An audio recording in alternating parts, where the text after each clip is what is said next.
Hello and welcome back. Welcome back. Oh, there we go. That's the tune. Right. I've had dinner. I thought I'd come back and watch some racing. So, if you're not familiar with what I've been doing for the past few streams, is I've been reviewing my first sim races way back in the year 2000. When I started online racing. Oh, well, year 2000, yeah. It was with a league which is actually still going, called UKGPL, which uses the game Grand Prix Legends. And we started in Division 5, Season 3 of the league. We're now up to Season 11. So we've gone all the way through from the year 2000 up to 2005. So the story so far is we've had a few good races. We're now up to Division... Well, we were up to Division 2 in Season 10. We are now being promoted to Division 1 for Season 11. We finished 4th in the championship last time out. We took our trusty Ferrari every single round. And we managed to get 3 third places and 1 second place. We did get 8 penalty points, which consisted of two races of penalties. A couple of good results. Racecraft was not too bad. But then again, there were another couple of races where everything just seemed to go wrong, which was races like the Nordschleife. I hit everything that moved, and that was back in 2004, 2005. So the season finished, Season 10, if I look at the dates, the 15th of the 5th, 2005. So that's the 15th of May. So if I look at the rules for Season 11, it doesn't actually look like there's any difference in rules. So what normally happens is there are pit stops for whatever car drivers take. So again, it's going to be a matter of trying to figure out what drivers are which, because there might be some familiar names, there might be some not so familiar names. So we're going to have to find out who is who. Now, there's not an awful lot in Season 11. I only have 5 races which are replaced. So it's rounds 1, 2, 3, and 4. And a round 10 at Le Mans, which I believe is Le Mans Bugatti. So I'm unsure after round 4 whether I actually took part or not. I'm kind of considering them. I may have taken part, just not capture the replays, or I may have been getting disconnected or something like that. Not too sure. So we'll have to play that by ear. But we're starting off Season 7 with Monza. Oh, my favourite. It's never been a good hunting ground. I've always got caught up in Turn 1 incidents, which have no fault of my own. But I'm guessing this race is going to be no different. But I'm now at Division 1, so I'm probably not going to be on the podiums. But I have 2 seasons left, so Season 11 and Season 12, which is when I finished with UKGPL and moved on to other things, and I've got plans to show what happens after that. So let's have a look at Monza.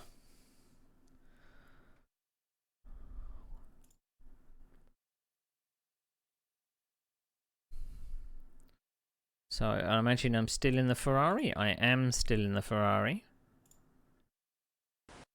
We're going to go to our chase cam. I never really have qualified very well at Monza. I'm normally kind of midfield, which normally is the problem. So I am in a trusty Ferrari.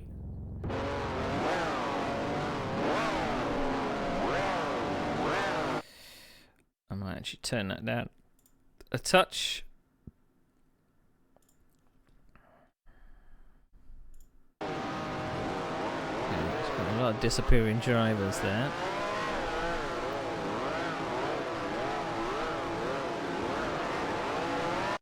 So, let's go back up the field. So, I believe this is probably going to be 4th place on the grid, perhaps. Grand Prix Legends does have problems with viewing more than a few cars in front back in those days. Kevin Clark is in the Ferrari. I do know Kevin Clark, a good friend of mine. Made some stunning Grand Prix Legends videos. We then have another Ferrari, Ken Murray. That's new for this season. We then have A. Livingston. Andrew Livingston. That's another Ferrari. Oh, Paul Skingley. I raced against him last season. He's in a Ferrari as well. It just seems to be a field of Ferrari at the moment. And here I am, just behind. So it's going to be a very noisy beginning. We've then got Mark Stone. Again, I believe he won season... Did he win last season? Or was it the season before? I can't remember. Mark Stone in a Cooper. So the Ferraris are probably going to be taking 25 seconds or so pit stops. The Cooper is probably only going to take about 5 seconds, or might not even take any. Rick Bryant in a Cooper. And that's the only drivers we can see on the grid. So let's see how Monza goes. We've got 34 laps. And we can see the green flag man at the front.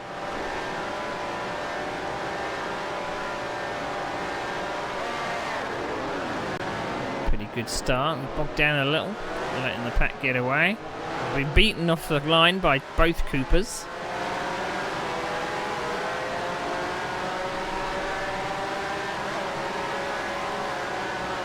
It's not a good start. We're being very cautious into turn 1 as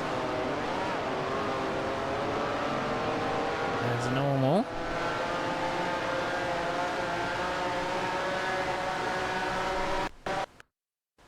That's a very clean start for once at Monza. Went down into the Lesmos for the first time.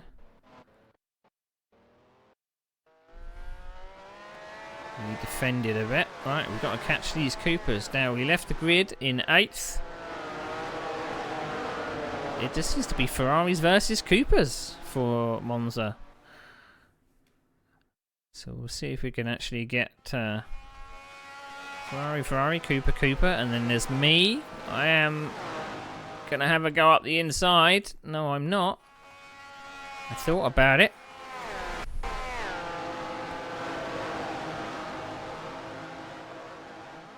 I'm looking very aggressive. Hard on the brakes. Oh. No, we touched. Unfortunately, I touched the guy in front.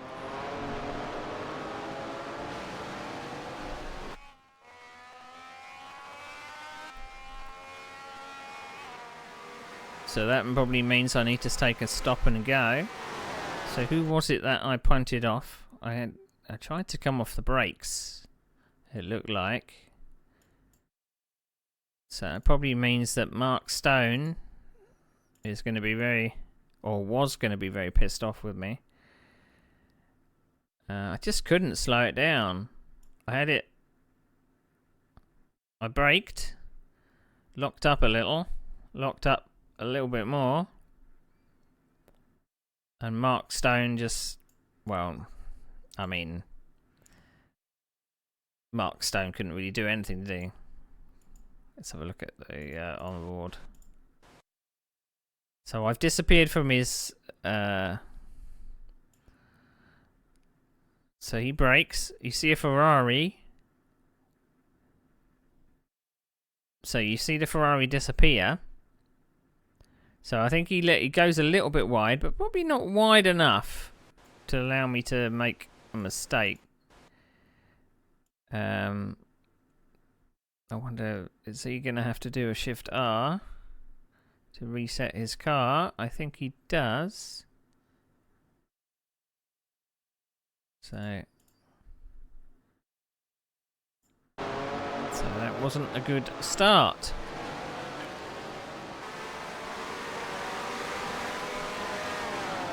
So in amongst the Coopers again.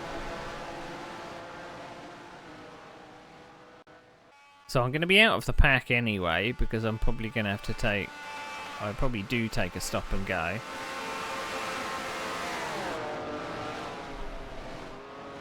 Drafting past one Cooper. So we've got Rick Bryant ahead of us.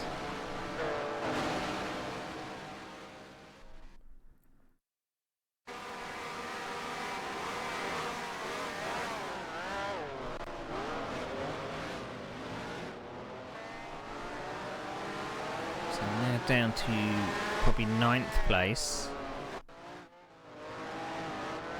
So we've got a bit caught out by his back wheel there. Looks like he's very, very slow.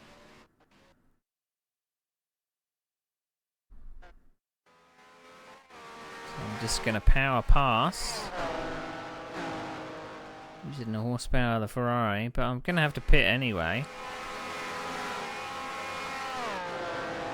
But we're not starting out on a good, looks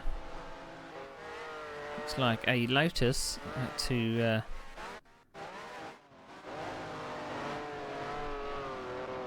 had a problem. Stopped on the straight there.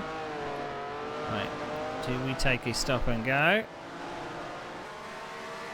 We do. Into the pits we come.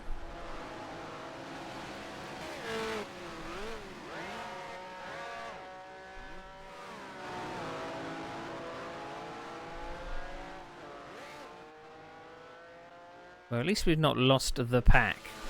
At least there's a couple of Coopers to fight with. So we're now down in God knows where. And we got Mark Stone in front of us, so we were penalised enough to let the person we nudged go by.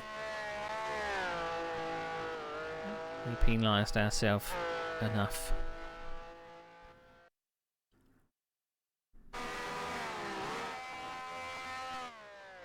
So lap 3 of 34. This could be a very lonely race. We've still got a pit stop to take sometime in this race. I assume it's going to be about 25 to 27 seconds or so.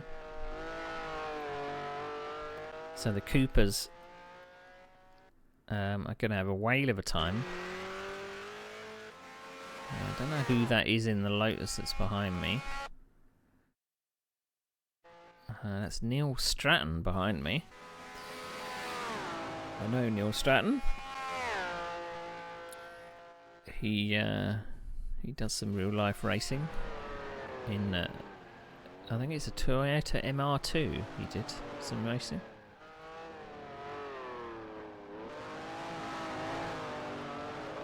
So it does say 12th on my thing there, but I don't think that is correct.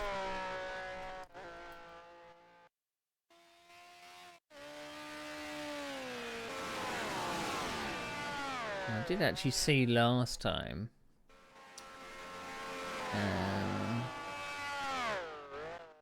Filters. It looked like last time I had a fisheye lens on. Indeed I did. Which distorted the game a little bit.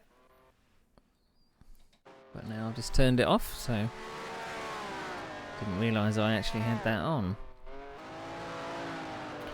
So let's take a lap around Monza trying to catch this this Cooper. So we're in the 132.8 range, which is, we should really be down in the 129s. But what has normally happened with these races, I've found, is that I normally took a while to get going. I couldn't put fast laps on the track straight away. So braking hard for the parabolica.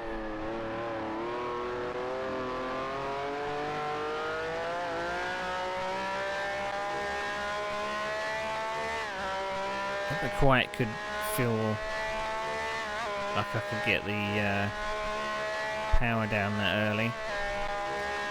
So I've got to be very, very, very wary of the gear changes. It's very easy to blow a Ferrari engine at Monza. Delighting the home crowd. We are in a very solid 12th place at the moment. I'm sure to drop down a little bit.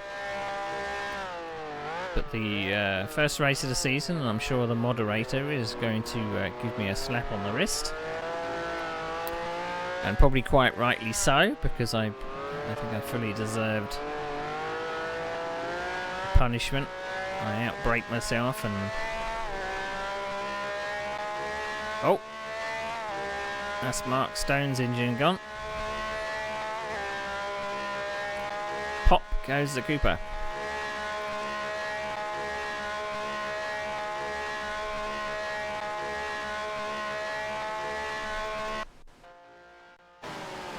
So, what have we got ahead of us? We've got S. Smith, I think that's Steve Smith, Ken Murray, and I think that's Dave Nichol in the BRM. We've got a little bit to catch up to them. Coming up to start lap 6. We're down to the 130. Oh no, 129.9. We've broken the 130 barrier, which is good. Yeah, the sound always seems to go a little bit funny. It sounds a bit kind of robotic.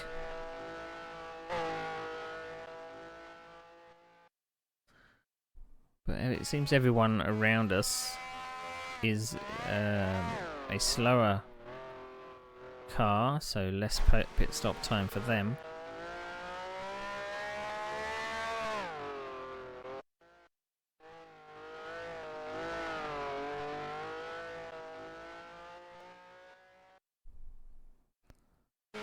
Looks like it's going to be a very lonely race.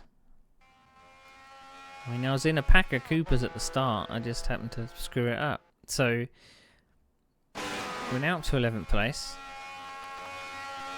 So I did have like a very rocky start to online racing. It was obviously around the time when online racing was in its infancy.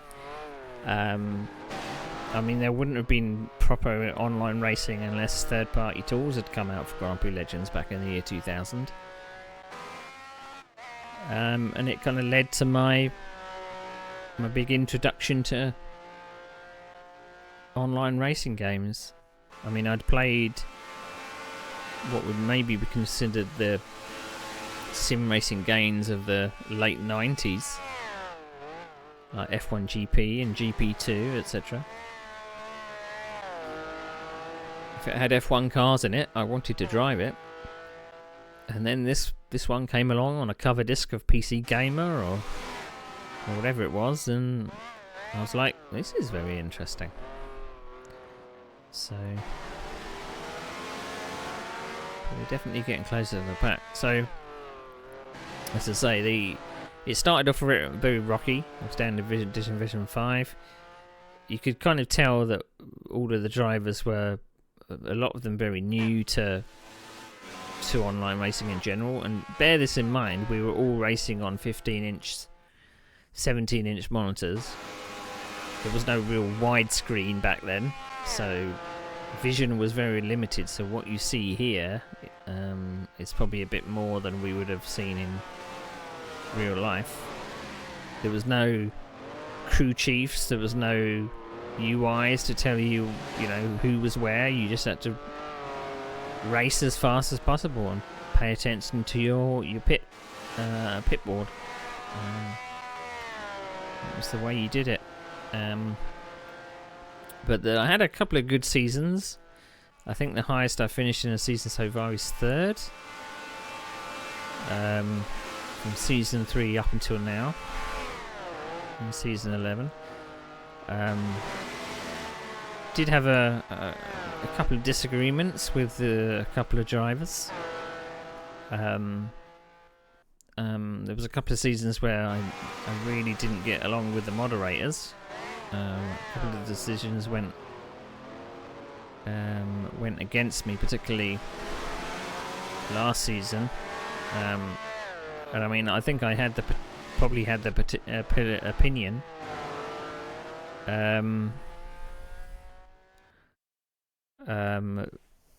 Today, as I did back then, I think I was quite unfairly penalised for a few things. Ooh, chasing a back wheel coming into the... Is it Curva Grande? We did get a good run coming through there, though. On the brakes, no locking of tyres.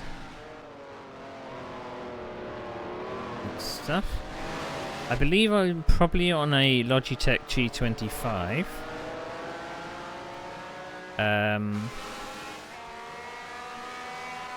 And I'm probably still... I might have got my own cockpit by now, because a friend did give me their old homemade wood cockpit, so I may be using that.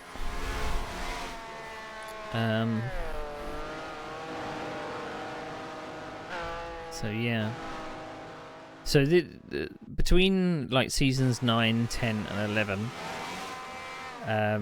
it was a bit kind of up and down for me personally. I'd met a few of the drivers that I'd been racing against. We attended the Goodwood Festival of Speed for 3 years, 2002, 2003 and 2004. At the end of 2004, unfortunately I had to go into hospital for back surgery. So I came out of hospital and had like 7 weeks at parents' house, and then had to go back to work, I think.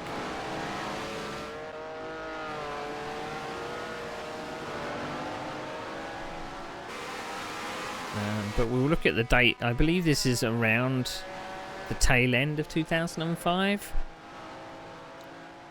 They're all drafting ahead. And I'm coming up on them pretty smart. Pretty quick. I've got a horsepower advantage on all the 3 cars ahead. So I have been kind of dropping hints a little as to what might be happening in the tail end of the season.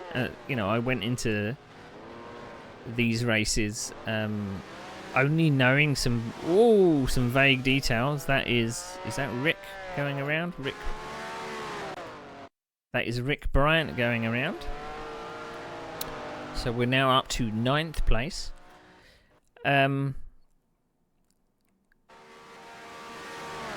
I have some vague recollections of some of the races because of some of the incidents that happened, or some of the overtakes that happened, some of the performances that took place. I have only only won 3 races so far. And I've got vague recollections of what's going to happen in season 11 and 12. And there's definitely reasons why I stopped playing. But it will all become quite apparent once we get into the thick of it. But other than that first lap incident that I got myself into, it's not going too bad. It says 8th on my lap counter now. But again, I'm gonna have to pit for about 25 seconds, which is gonna drop me way down the order. And I'm way back from the main pack because of that stop and go I had to take earlier. So am I able to just breeze past these people? We're coming up to start in lap 12 of 34. So do I get involved with these two? I believe it's Steve. Is it Steve Smith ahead of me, or is it someone else? No, it's Alan Davis. Now, Alan Davis last season pretty much won everything in the first half of the season. So Alan goes defensive down the main straight, but the Ferrari power is too much. So he pretty much won everything in the first half of the season, and I think Mark Stone won pretty much everything in the latter half of the season. So it looks like we're going defensive a little. We're going to go defensive down into the Lesmos. Slight lock up our tyres.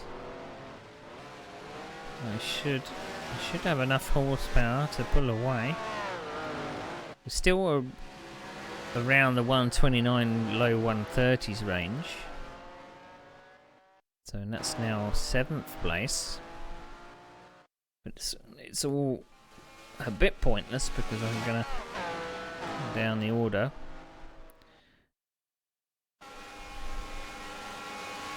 So fastest lap is... Whoa! That car was a little slower than I anticipated, I think.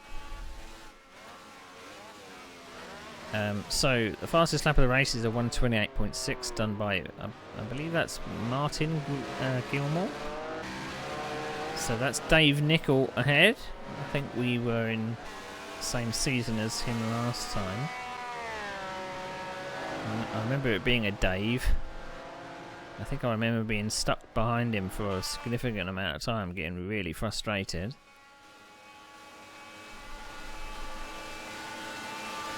So up to 7th place. Nearly at half distance.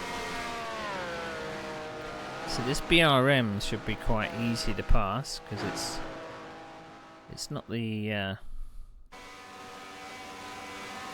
easiest of cars.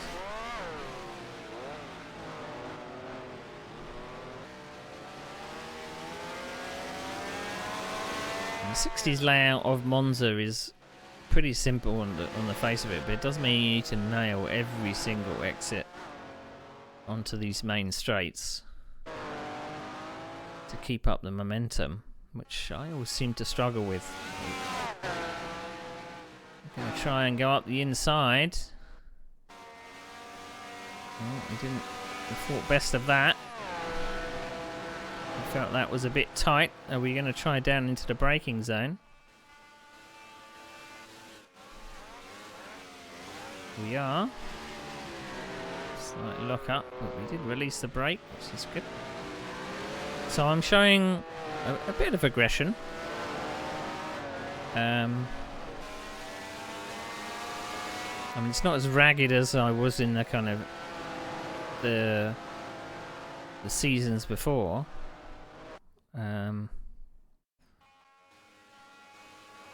So another lap stuck behind Dave Nichols.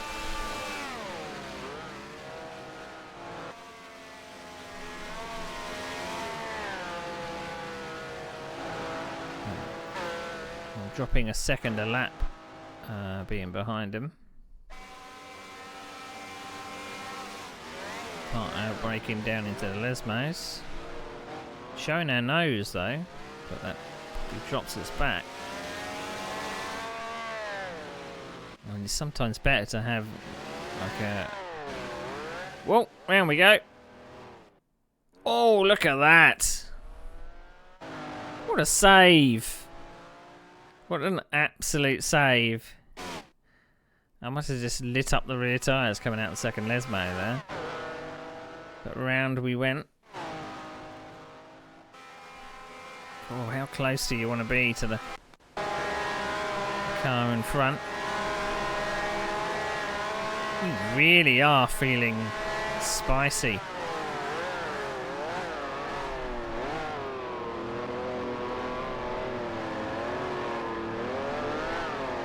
No, tyres are not feeling good now.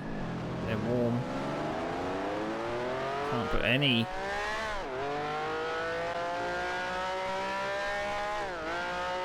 So I'm feeling like that's the best time as any to come in the pits. Right, stopped at 22.28.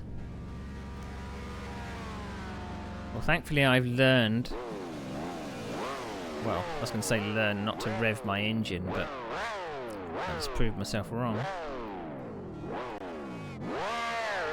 Right, we left the pits at 46. So around 18 seconds or so. We're back down to P12, I think. So we're probably not going to make too much more progress. It's lap 15 of 34, so...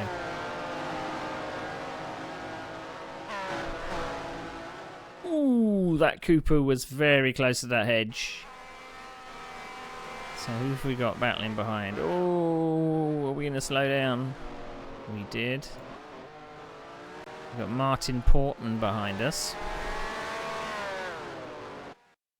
We needed to defend, otherwise we got past. It's going to be held up by them. Although it does look like the Coopers don't have a good straight line speed, so I can whiz by. So, who are we chasing? Paul Skingley. So you see me in the background there. So Paul Skingley must have had an off. He was just ahead of me on the grid, so I'm wondering whether that was the Ferrari that we saw going off.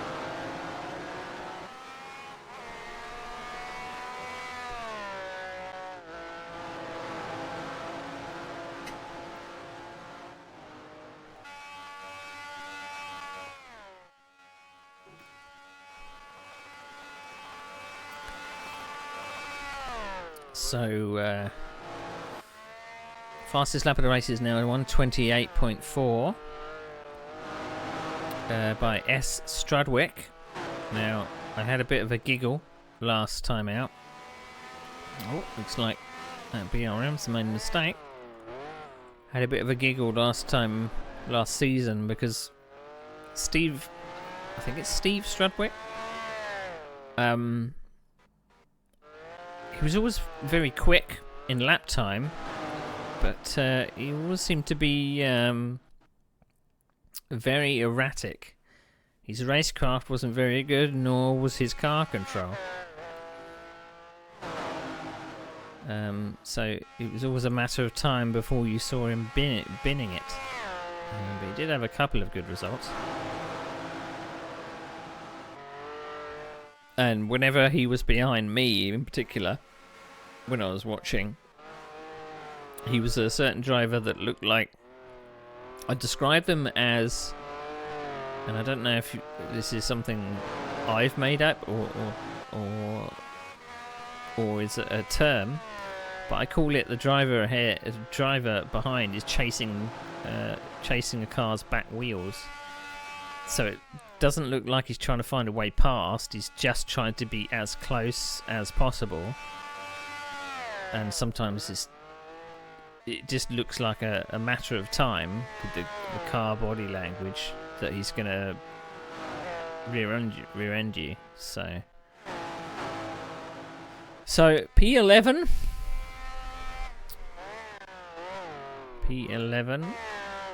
So Skingley is just coming in. Whoa, Skingley's gone round. We'll be suddenly going to see a Ferrari across the track.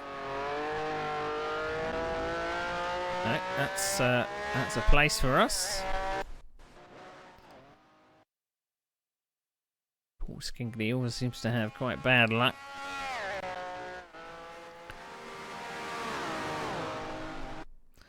So we're now back in the top 10, but it could have been so much more, I think. We'll see where we started off last time. Because I wasn't quite sure whether I started 8th on the grid or whether that was just where I left the grid. Possibly 6th place. But I'd imagine at the front of the grid that we couldn't see was probably Ferraris and Lotuses and Eagles and things like that. You know, some people just take the fastest car for the fastest track and take the penalty, because I believe a Lotus, if you're in a Lotus, you would probably be taking a 35-second pit stop, something like that. So you're always like massaging the throttle coming through the first turn. You daren't hit that grass on the outside because it normally sucks you into that hedge. The driving looks quite smooth. No particular dramas with oversteer or anything. At the top 10.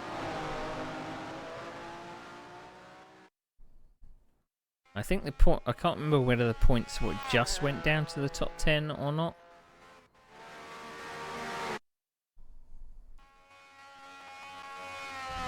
Ooh, how close! How close was I to that Armco? That could have been bad. Car does seem to be a bit unstable on the brakes coming down to the Parabolica though.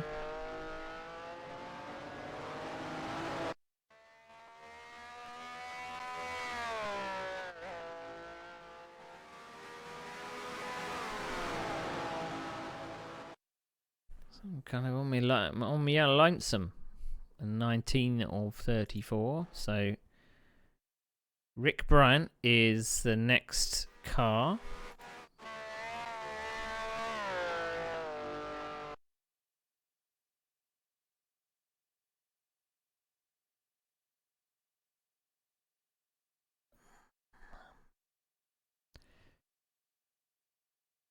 Oh, I've lost my sound. There we go. I'm using a couple of workarounds to get Grumpy Legends to run in a window, because normally it would be fit to full screen and you can't alt tab. So I'm using a little app called DG Voodoo to get it to play ball. So I can't even see anyone ahead. Just got two chasing Coopers behind. And a Ferrari that's just past them.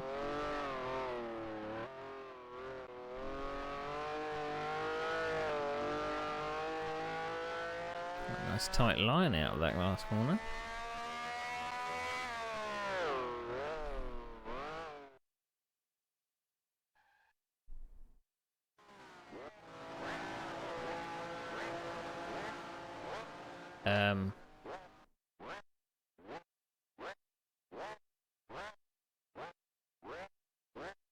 Why am I pitting again?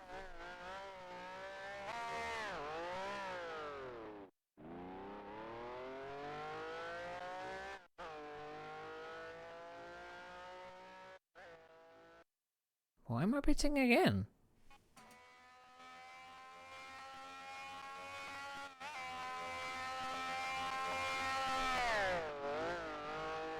That doesn't make sense. There are no kind of fuel stops or tyre stops in this game. The pit stops are purely just ways to equalise the cars a little bit. Kind of a league bop bounce of performance, if you will. I don't know why I took another pit stop. Did I forget that I'd taken a pit stop? And I just took another one just for fun? Very odd.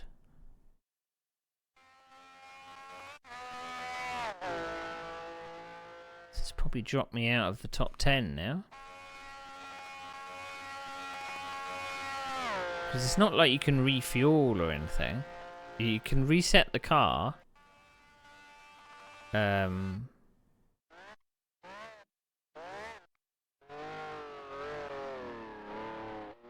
am very confused.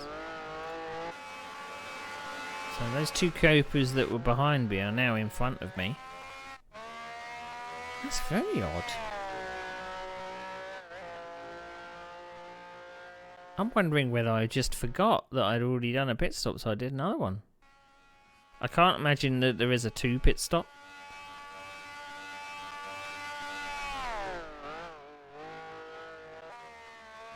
Because the first pit stop was around 27. Maybe I thought that I had not done enough of a pit stop, because the penalty for not being in the pits enough is quite significant. You get like 10 seconds added per second that you miss or something. I'm very confused.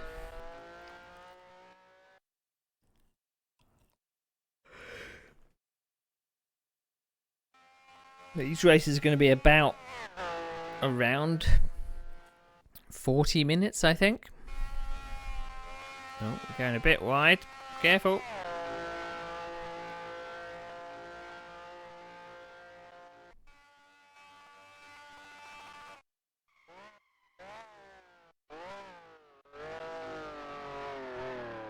There was no live stewarding or anything.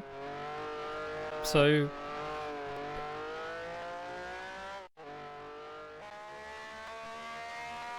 I mean, I didn't have to reset the car for stop and go. Just looks like I'd done another pit stop in error, I'm guessing.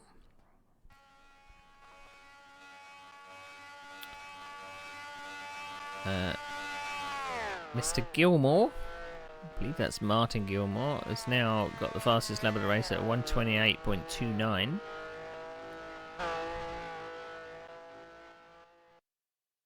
But I imagine that this season is probably going to be pure midfield running. We are at the this is the Division 1. We did have like 5 divisions plus 1 support league, or well, series, I suppose. League, don't know. We're now down to, I think, 3. There's a Masters division, which is for what we call the aliens, so the people that are just far and above and beyond quick. Then you had Division 1, Division 2.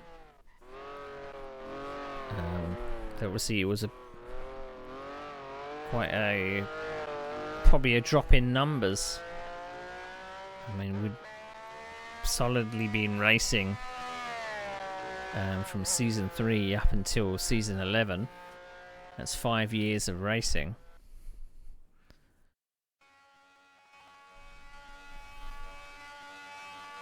And quite a few seasons, so that was my fastest lap of the race, a 129.7.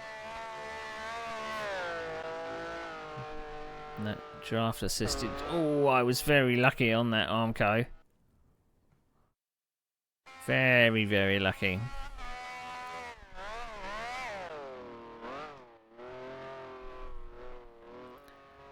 Extremely lucky.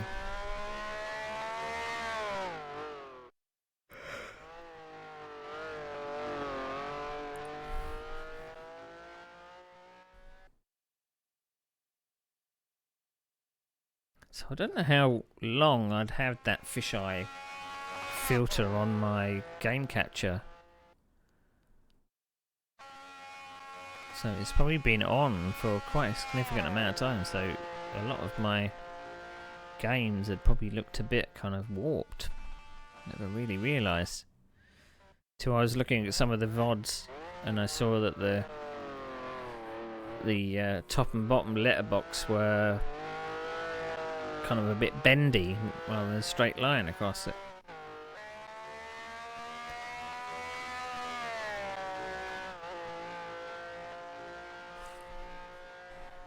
Lap 24 of 34. We've got 10 laps to go.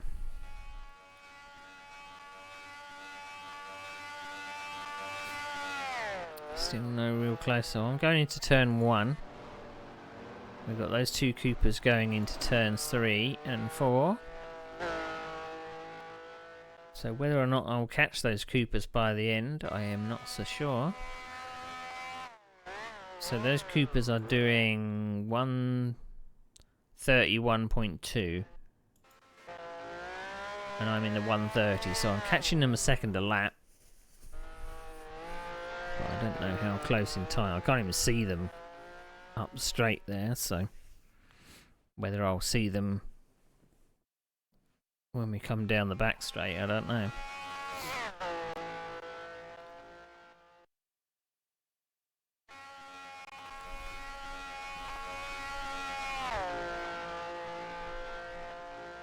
No, they must have just disappeared into that final turn before I got there.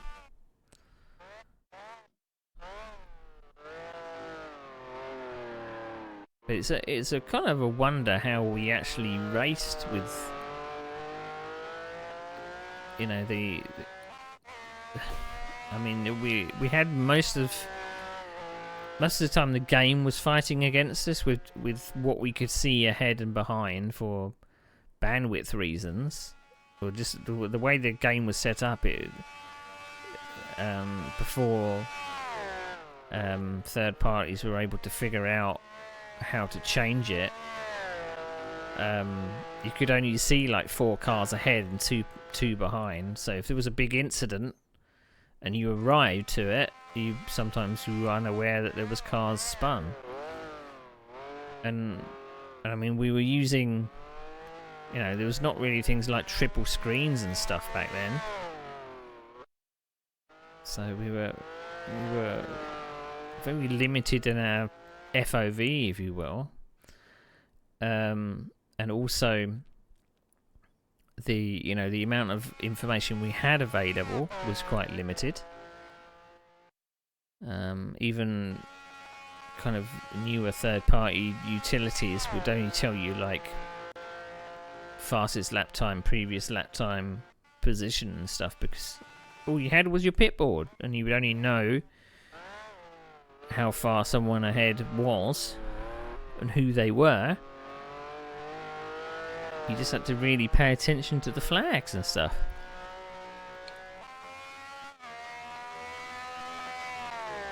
Old school, if you will. But the other thing was the netcode.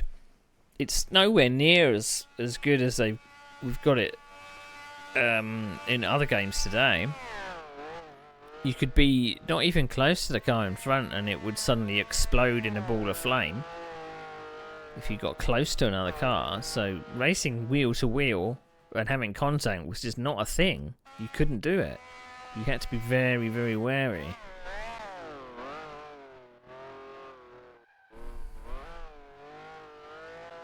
And particularly, we were racing on tracks that were dangerous in those days and dangerous for us virtually.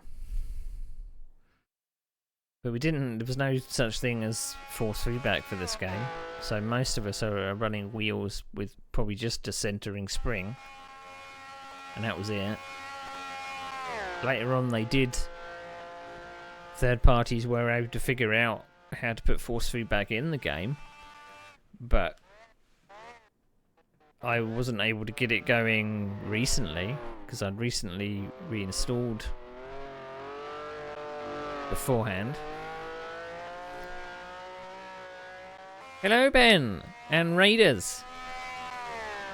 Watching a very sedate race at Monza.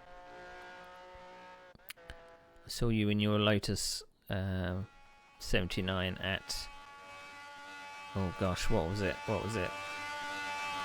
I know what track it was. What track was it? Oh gosh. No, it's gone out of my head. You were... Oh, it was Nordschleife. I did see you on the Nürburgring. When I checked you out before I started stream. But, how did you do? Did it go well? I assume... Because you raided now, it went okay. But we've had a pretty quiet race at Monza. I mean, usually it's the turn one that gets me, that I'm caught up in, but it was a very sedate turn one, no particular dramas. We are watching season 11. This is race 1 of the calendar. The only bad thing was that I made a mistake in the pack on lap 1. I brake down into parabolic and I accidentally took out a Cooper of Mark Stone, so I had to take a stop and go. Someone crashed and reversed, rejoined near the start of lap 2, drove with a damage for 4 laps. Survived though. That's always good. But I'm kind of curious about what's going on with the race in hand. Is that I took my normal pit stop. So I think it was around 21 seconds. I think I'm being chased by Paul Skingley in that Ferrari. I did the stop and go for the accident because that was completely my fault on lap 1. Took my pit stop around lap 13, 14. But then I went in for another 20 seconds. So I've pitted twice. And I'm not sure why. I'm very confused. It was Baz West, was it? Naughty Baz West. Naughty! He should know better. He's been racing for that long. We're on lap 28 of 30. Oh, we can see Coopers now. We can actually see one ahead. So we can see some carrots to chase. Oh, I'm really struggling getting it slowed down for the Parabolica. I've been locking tyres all race. So this race, if you don't know, is from a league that I used to run in. We've been looking at replays from the year 2000 up until this season. So started in season 3, which was the year 2000. This is season 11, which is the year 2005.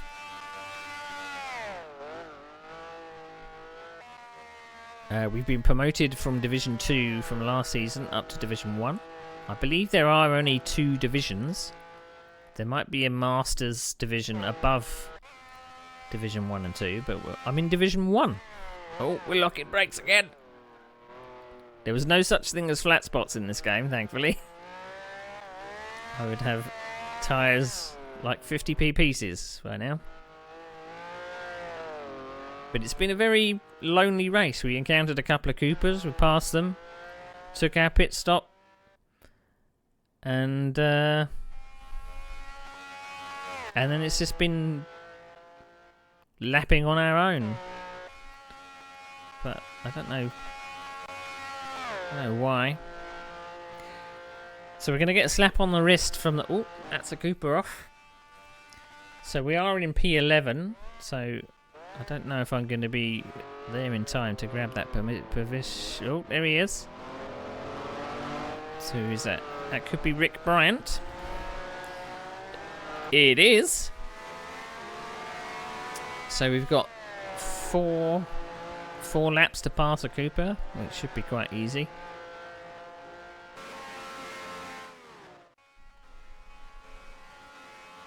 I did have a little bit of a hard job getting past a BRM, but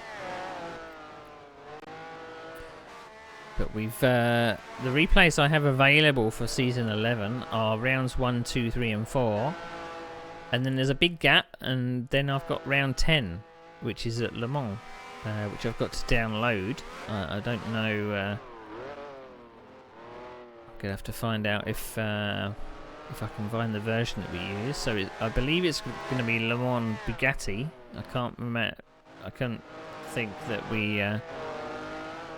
Can't think that we would be running on the full circuit. How am I not past this Cooper yet? This is the top 10. It does look like getting very close around this corner. There we go. Now can I get it slowed down? Or do I lock all the tyres? Oh, oh, oh. There we go. Back in the top 10.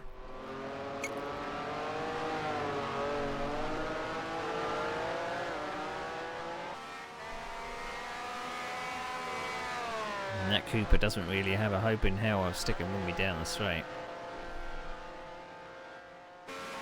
But that Ferrari has been catching.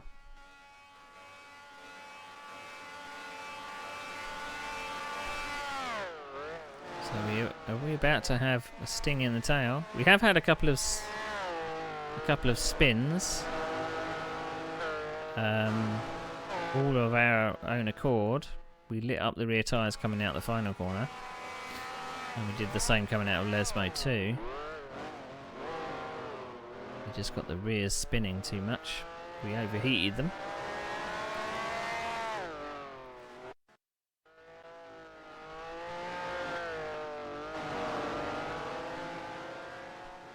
Ferrari is catching. So looking at lap time. So this Ferrari is doing mid 129s. So he's about a second quicker than me.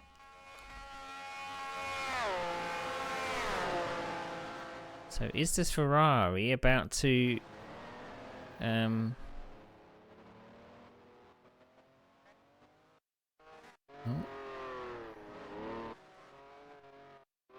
I thought that Cooper was going to retake the Ferrari there on the brakes. Didn't quite do it. We might just hang on for the top 10. Lap 32 or 34. This looks like it's going to be very, very close though.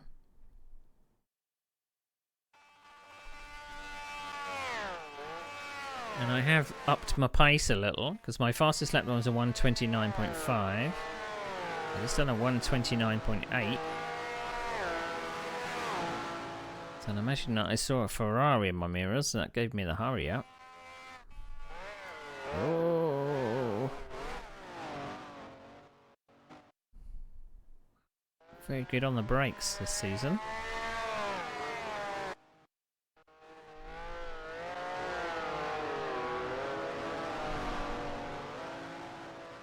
We know from previous seasons that Paul Skingley has had either technical problems or lots of spins out of good results.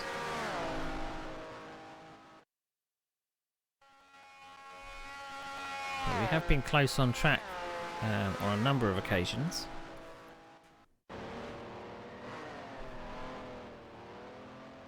So I heard someone ahead. That's Martin Portman just coming out of the final turn. I don't think we're going to get close. We've only got one lap to go. So we're coming on to the penultimate lap.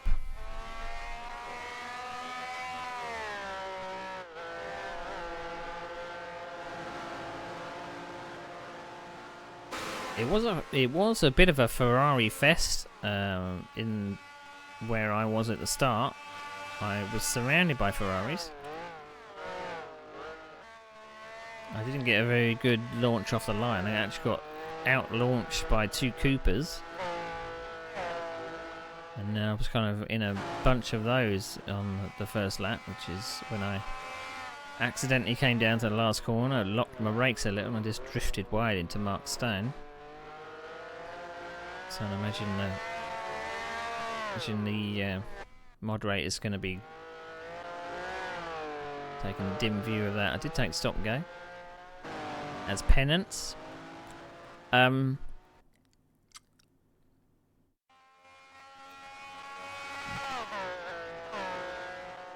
Down to the final lap. He's going to have slipstream on the final lap.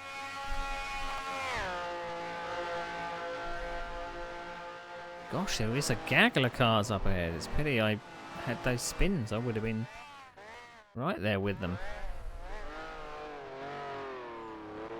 Right, last lap coming up. I don't think he's close enough. A bit too far behind for slipstream.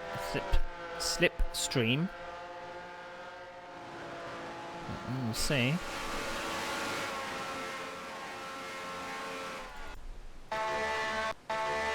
Let's go on board so we can see in the mirrors, perhaps. We can see a Ferrari just behind. So that was a 129.7.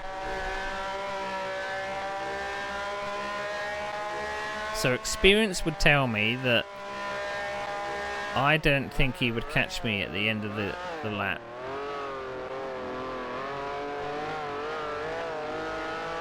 See, I'm feathering the throttle quite a lot.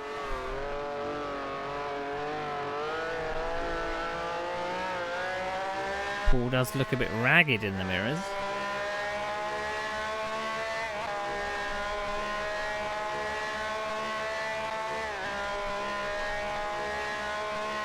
He's definitely too far behind to do anything.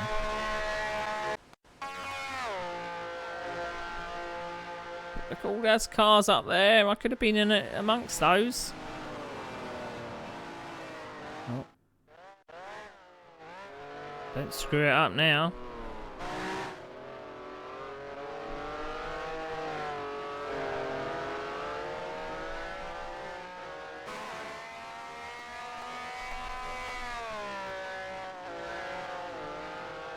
There you go. That's Monza over and done with. God, he wasn't far behind, was he? Within a second or so. Too bad. Oh! Ouch. Lucky there wasn't any force feedback, eh? Would have had my arms ripped off. Okay, so let's have a look at the results, and also let's see if we can find the track. Let's see if we can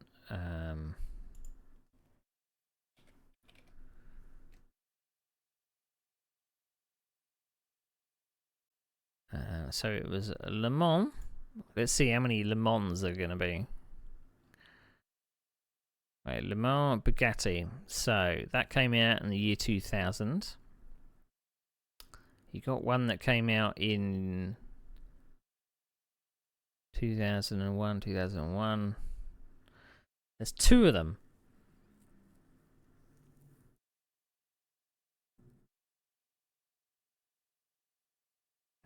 I'm going to go with Bugatti, I think.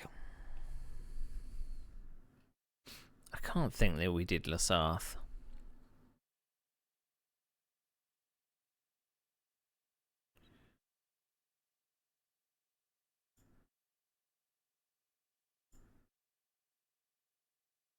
Right, there's Bugatti. I'll download Lasarth.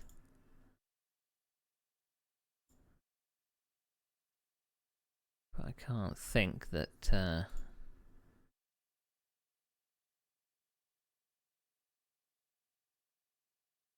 okay, right. Extract to Bugatti.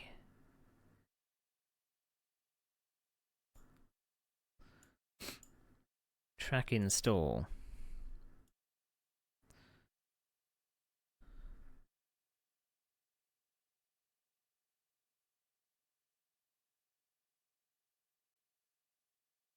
Install. Right, well it's it's installed. Okay, so let's check out the results of Monza. So this is the 3rd of July 2005. Mark Stone, even with me punting him off, managed to win. How about that? That's nuts. How's that? Is this the right division? Is this the right season? Are we watching the right race? No, that wasn't. That was a pre-season. That was a pre-season. So it is the 10th of July. That's better. I did wonder, because I didn't take part in that first one. Right, so a few familiar faces. So Martin Gilmore gets that win. Kevin Clark just behind. 16 seconds behind. So it was the Lotus that won. So much for Bop. Who we got? We got Kevin Clark second, Steve Smith third in a Cooper. So there's a lot of Coopers around. It looks like I'm not featuring in the results. I've been docked 5 places. 5 places. 5 places.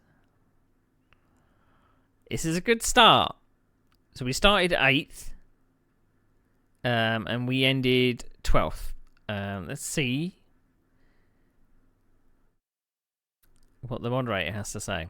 So, lap 1, Parabolica, Mark Stone and Neil Wood. Neil passes Rick Bryant under braking. Mark sees him coming and takes a wide line into Parabolica to give him room. However, Neil has picked up a bit of a tow from Rick's Cooper and can't hold his tight line. He slides wide and the nose of his Ferrari clips Mark's right rear wheel. Neil subsequently takes a stop and go, so his penalty is reduced. Mark finishes upside down and Sandbank is entitled to a no-fault Shift R. Rear end, 2 places lost, plus 3 for penalty points.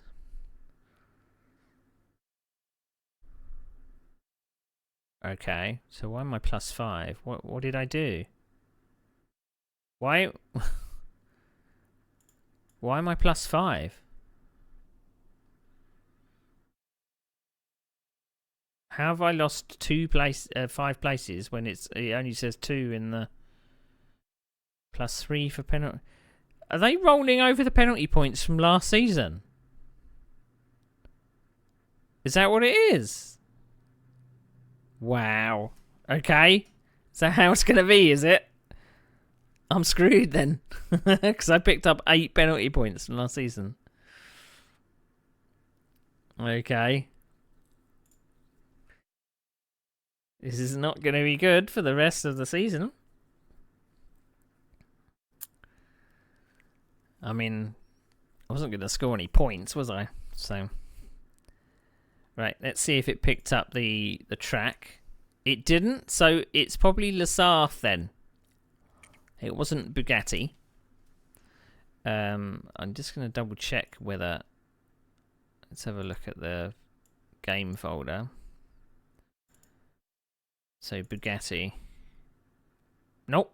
It must be Lasarth then.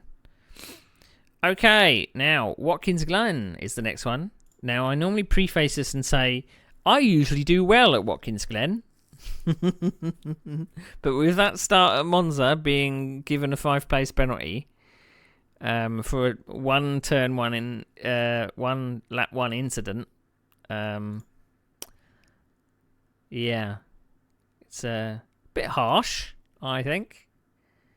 First race of the season, but I'm guessing there was points on my license already that influenced what they gave me. So, hey ho, maybe this was another reason why I left the league. Who knows? Right, we're starting a bit further back than we usually do at Watkins Glen. We're normally around either the front row or the row behind. Okay, so there's a few Ferraris and a few Lotuses I can see.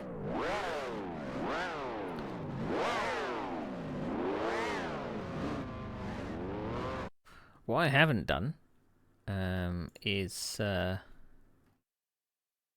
should actually be displaying the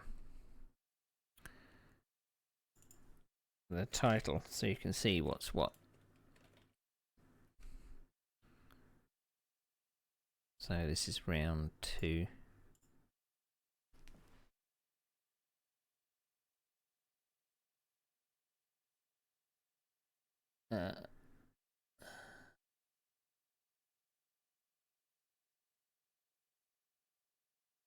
There we go. It should update itself in a minute. So this is Watkins Glen.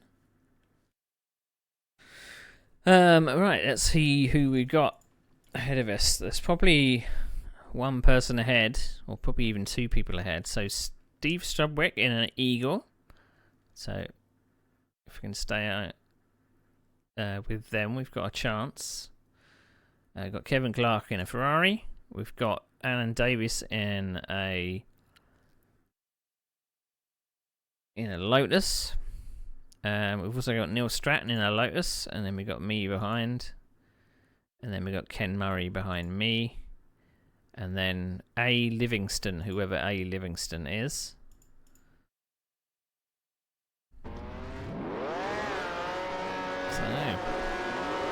So a lot of the cars ahead are either the same car as me, or they're going to be pitting more than me. So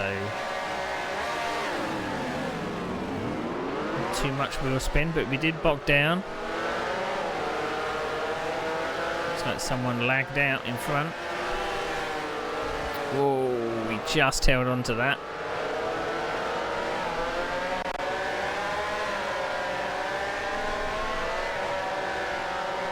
Looking a bit squirrely. It's a sea of Ferraris this season. Look at it.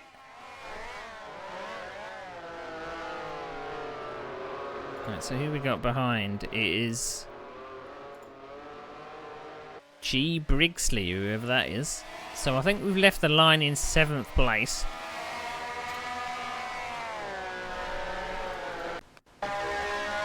And we are chasing Ken Murray.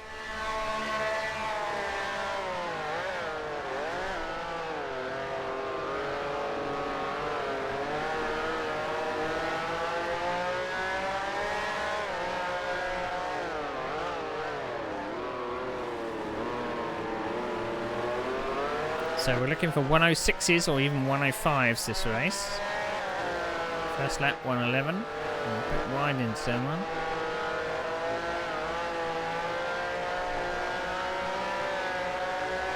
Good slingshot out of turn 2 and 3.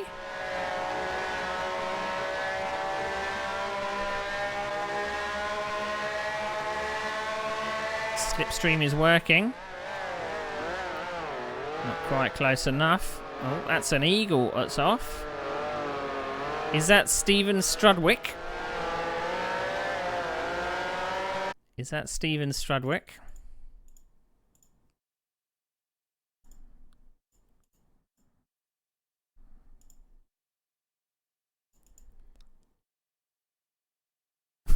An apt song. It is Stephen Strudwick.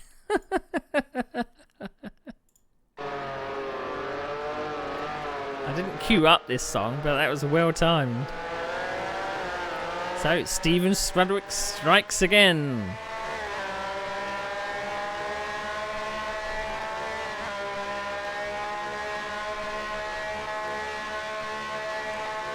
So we're up to 6th place now. And we're going to get a couple of these drivers ahead through the pit stops because they are in faster cars. A couple of Lotuses, a couple of Eagles. Taking a few bites of the apex there.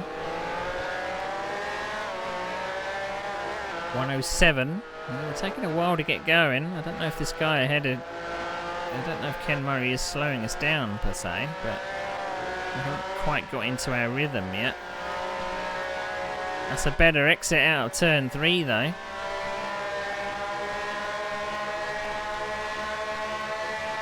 Do I feel like it? No, I do not. We're waiting to the back straight. Good exit onto the back straight. But it's very difficult to get around the outside here. If they don't give you the outside line,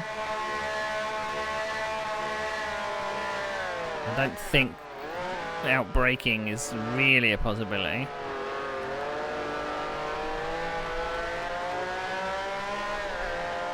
It's close up front though. We went in there too hot.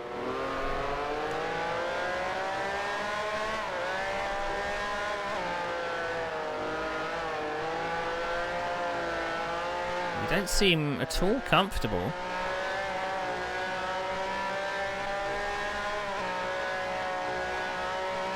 So we drop back a little from Ken.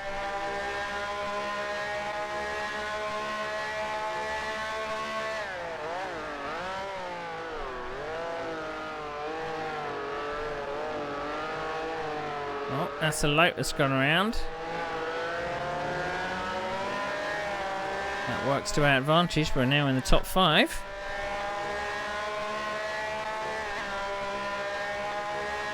Now we know we can catch Ken.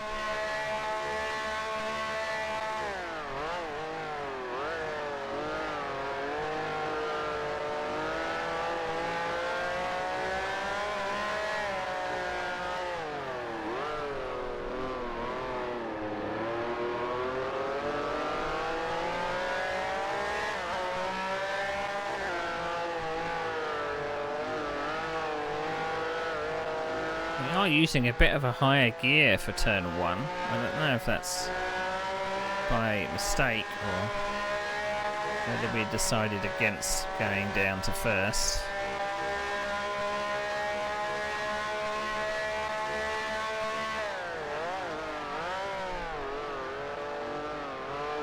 Put out a shake going into the big bend.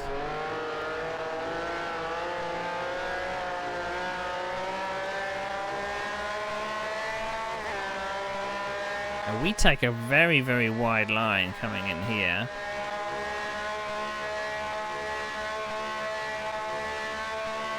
But we are pulling away from the car behind.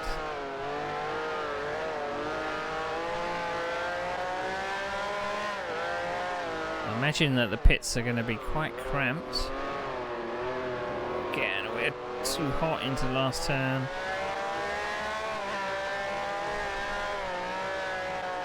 We're staying a gear below this time. Short shifting into turn 2.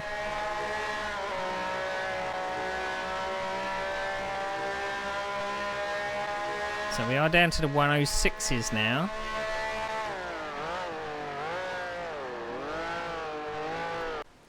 Let's go out of the cockpit for a little bit. The engine sound is a bit loud. Dirt. So who is it that's chasing us? It's G. Bridget, whoever that is.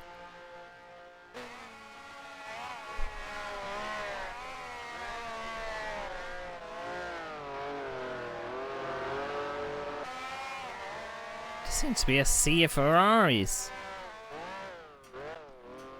Where's all the Coopers?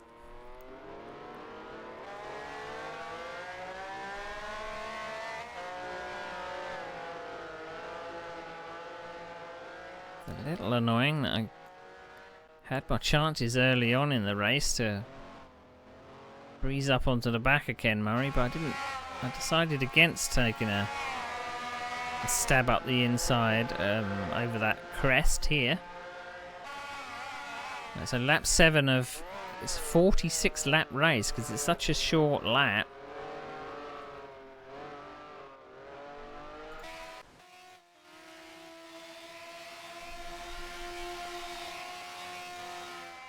So we tend to go all the way to the right hand side of the circuit so we can square the corner off a bit better.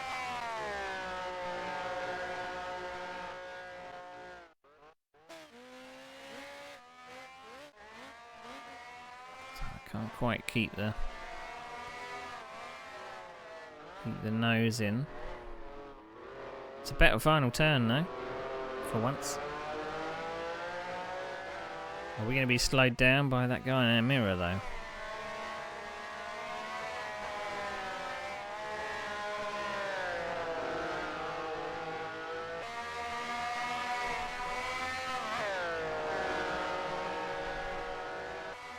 Do we feel the need to go defensive? We do not.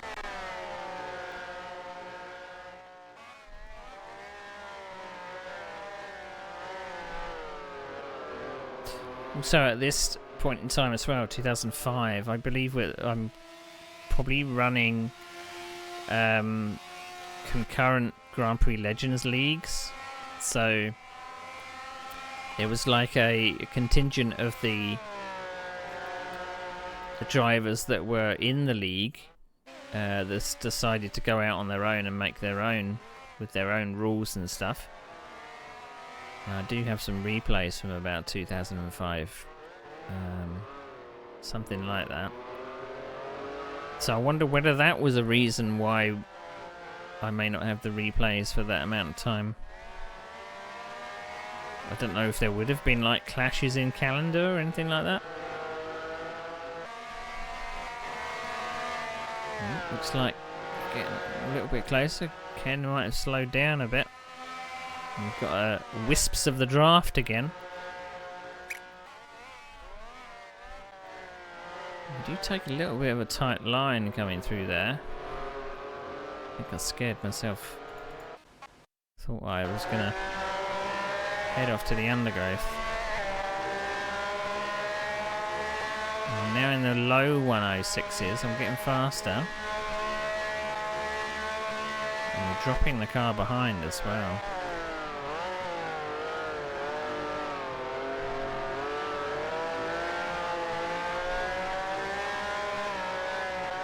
It always seemed like you were doing rally driving in these last S-bends. You're having the car pointing one way and then you're switching back to the other. As if you're a rally driver. Still 5th place. It's going to be quite a while before anyone decides to pit.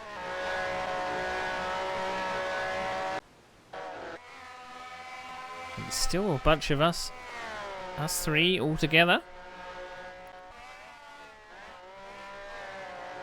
So I tend to kind of get my nose in quite early.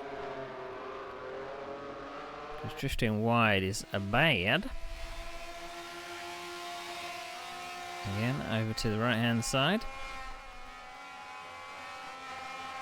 Obviously means that I'm probably visible in his mirrors.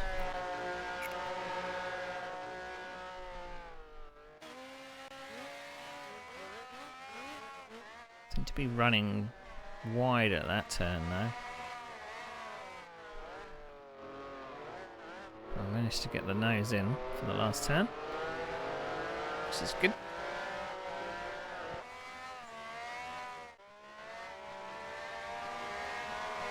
Could this be a race-long battle? Are we going to have...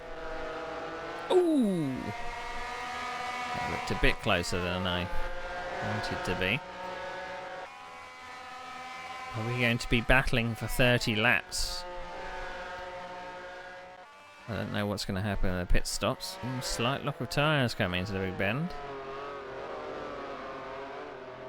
But no drama.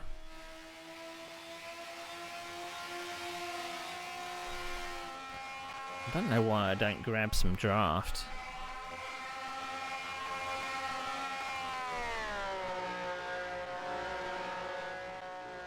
Ooh. Still got it slowed down and I stayed in the groove. Right.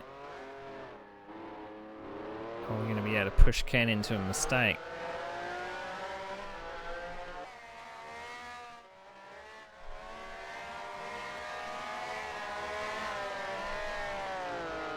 I did have quite a few of these drivers on my friends list of Facebook, and I still used it.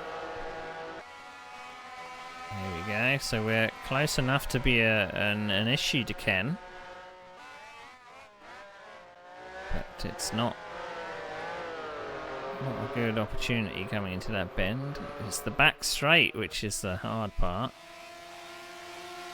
We're now close.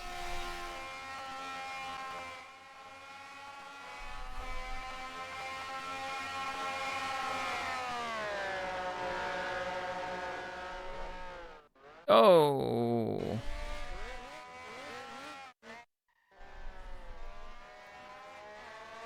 We were very lucky there.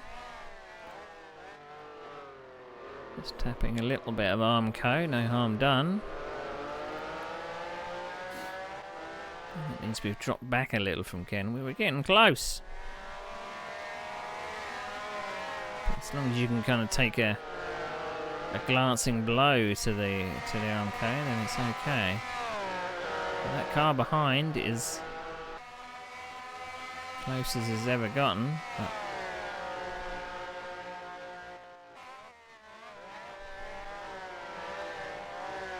I'm not really familiar with the car behind. I don't think I've raced them before in the seasons previous. I don't think I've raced Ken Murray either. First season I raced Ken Murray.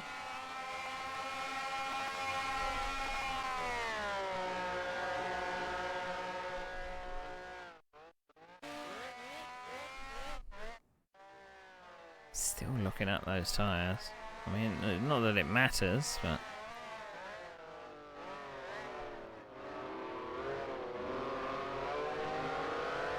Ken was quite slow off that bend. Leaves him vulnerable coming up the S's.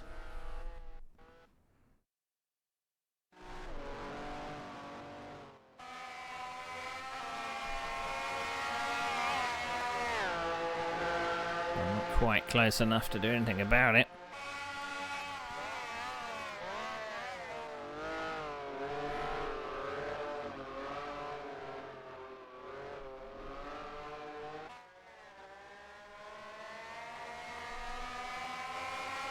Obviously still feeling a bit tentative going around the big bend. Kevin Clark has put in a fastest lap of the race, 105.6. Still locking up those tyres coming into that turn. We're heading for the pits.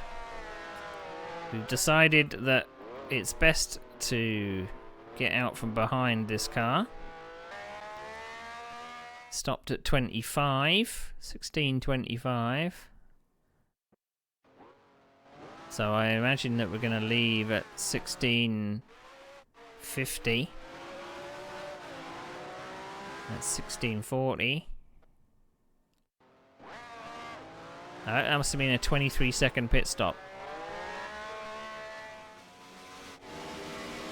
Ooh, we had to take a bit of care coming out with another car coming. That slowed us down a bit. I don't know if we're going to be able to go any faster.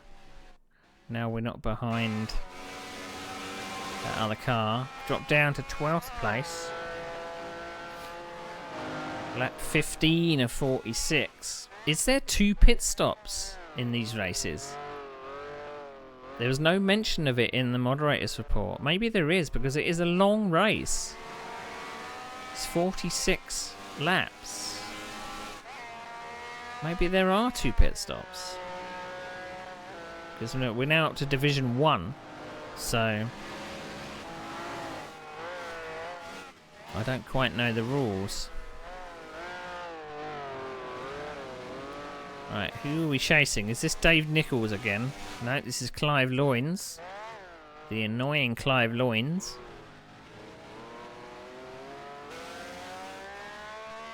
Alright, past 1 in the pits. That means we're probably going to be 11th. I think I got a penalty for colliding with Clive Loynes. Well, no, he didn't get a penalty for colliding with me. Apparently it was my fault that he collided with me.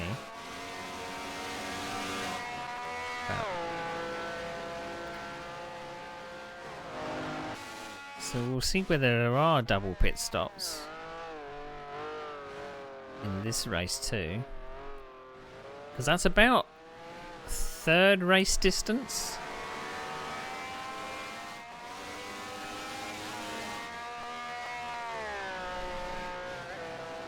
Now, can we get back down to the 106s?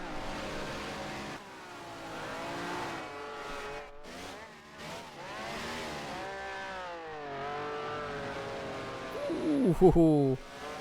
I mean, it looked like the strategy didn't really work. Carrying on very much as before, the Division 1 Championship is always strongly contested and needs a large amount of patience to keep the drivers' egos in check. With Nev moving over to the Masters Cup, Steve Peake is the best man for the job. Moderator, Steve Peake. Race length 50 minutes. So it is a long, long race. So do we fancy overtaking up to the Big Bend? No, we don't. Still.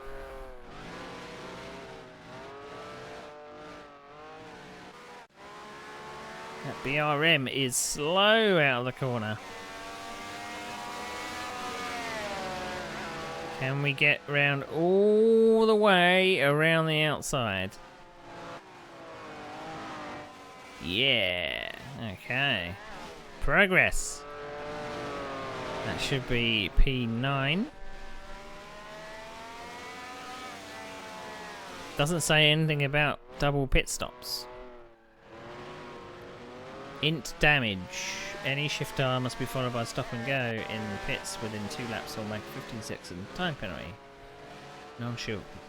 Non-shifter does not require a stop or a penalty. No fault shifter rather. Okay. Right, P9. So, who are we chasing? We've got some clear track ahead. It's Steve Smith ahead.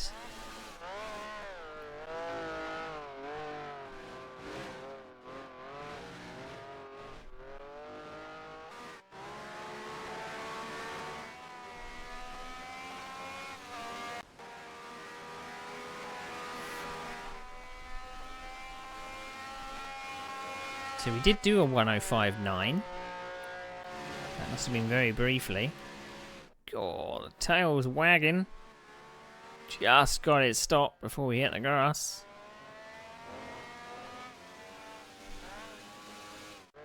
We need to be down to the 106s if we've got any chance of catching anybody. Oh, who's that we passed? Is that Ken Murray? That's Bridget. That's G. Bridget.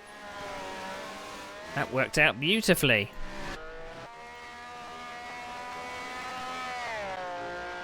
I kept my position from the pit stops and he's stuck behind a BRM. Lovely. Right. So, Steve Smith and RMJ, whoever RMJ is, they decided that they didn't want to tell anyone their name. So they called themselves RMJ. Not really in the spirit of the rules, is it?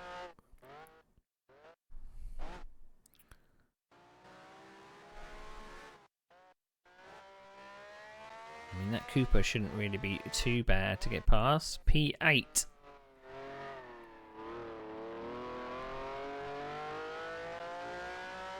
Oh, we'll pass another Cooper. We're now in P6.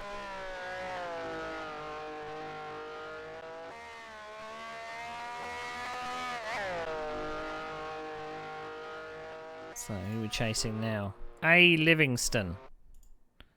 And then Martin Stone. Or Mark Stone rather. So whilst I was stuck behind Ken Murray, most of the other cars in the top 5 managed to get away.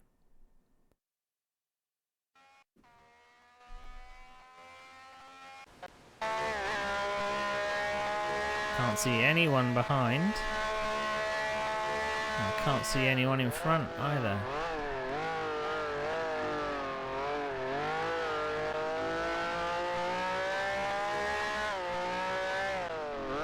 So it's like you have to kind of keep your nose pointing in to the left and then flick it.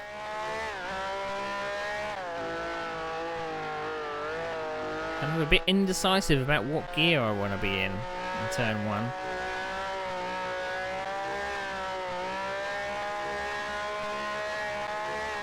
Seems you need like a little bit of rear slip to kind of switch directions.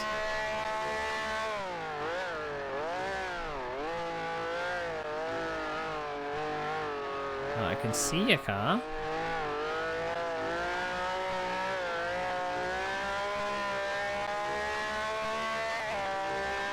And Davis has done a 105.5. I just did a 106.8. Oh, you can see cars now.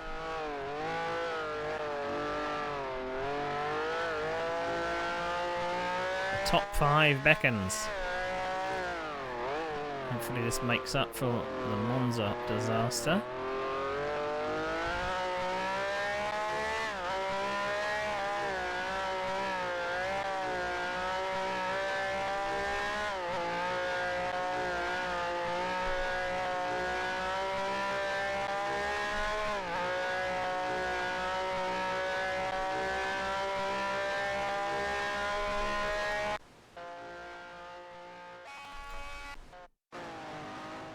So they're just out of shot.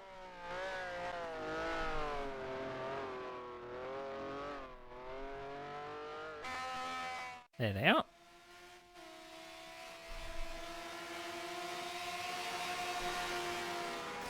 I can't imagine how it is to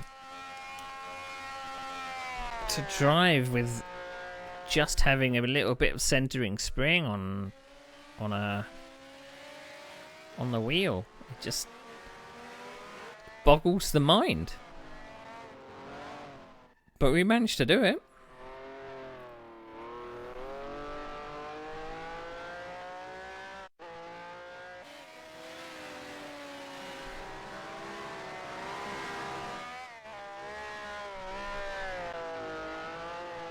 That was a 106.0.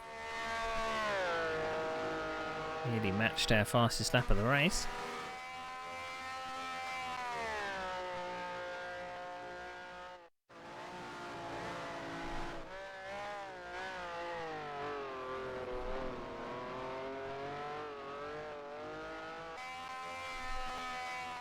It's like you have to tease the throttle a bit coming out of that corner, not spinning up the tyres, not understeering wide.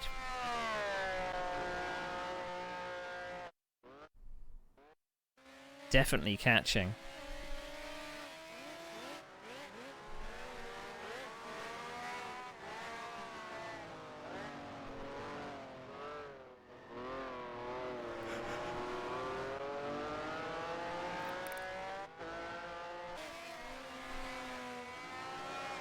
Okie dokie, Ben. Sleep well. I'll put the VOD up later. So this is the battle for a Ferrari. Is this Ken? Has Ken come out? It is. It's Ken. Ken has come out of pit stops just ahead. So the early pit stop did not work out.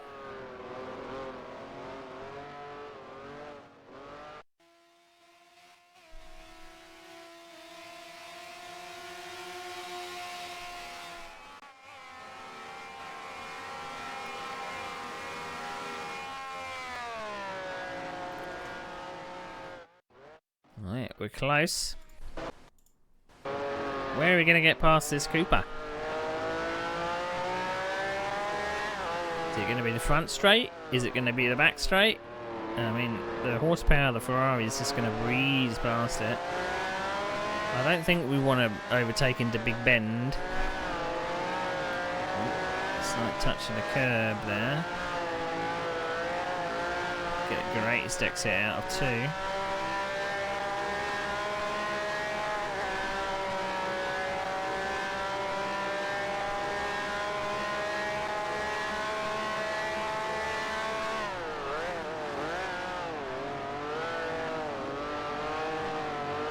Got it turned to the apex though.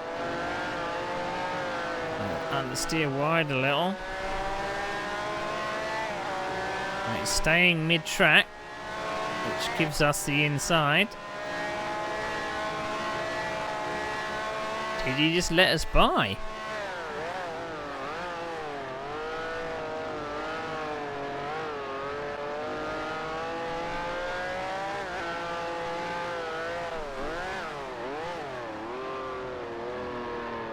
Right, the chase is on with Ken Murray again.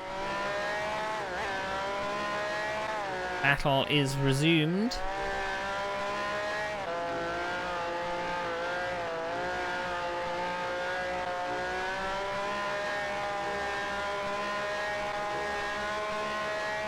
Looks like I'm having a little bit of trouble getting the car rotated.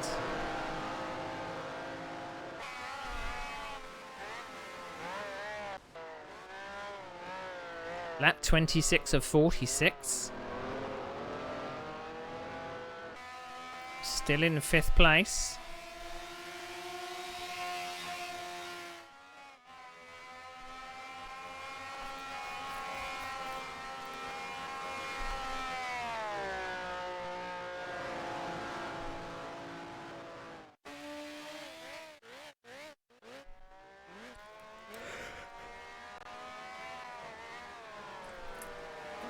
We're coming into pit again. So maybe there is such a thing as double pit stops.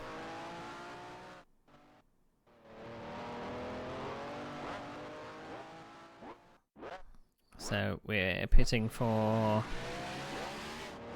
that's 10 seconds.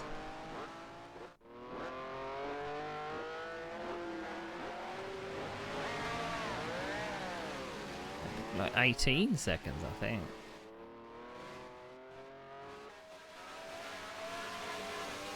Why am I taking double pit stops?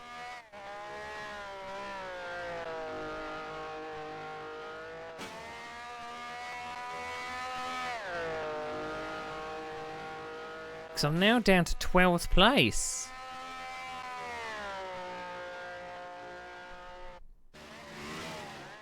But that was lap 27 of 46, so we did it at a third distance. And we did it again just before 2/3 distance. So we're going to have to pass this BRM of Clive Loynes again. I'm guessing because the races are longer, they've decided to put 2 pit stops in.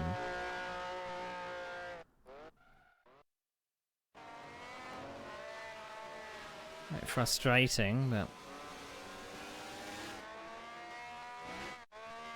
I don't know if it's only me that's doing 2 pit stops. Can't be. We were quite close to Ken Murray. Oh. That's Livingston. He was behind me before, I think.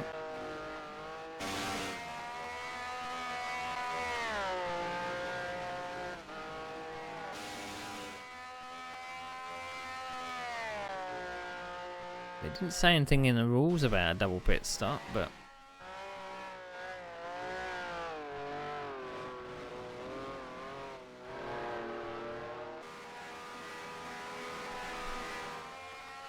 I mean, with these extra long races, it means that the people that don't take any pit stops at all, you end up passing them 3 or 4 times.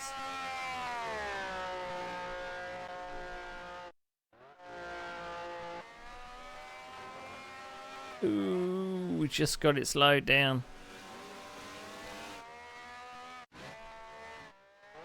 We can check the pit stop time to see, well, check the lap time to see how long we lost.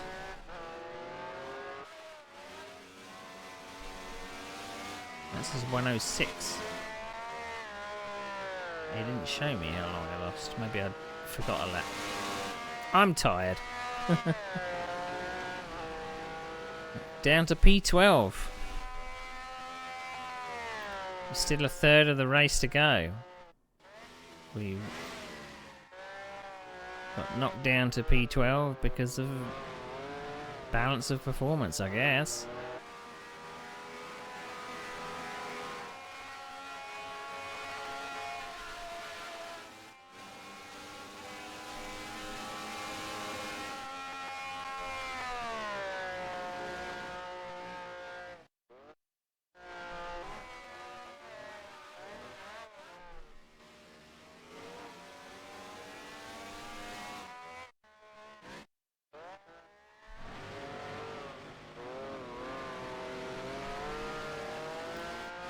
I mean, I always find it a bit strange that you would have like cars that were doing, you know, relatively similar lap times, maybe within a second, but you would have one car is penalised 20 seconds, and then the other car would not have to do any kind of pit stop at all.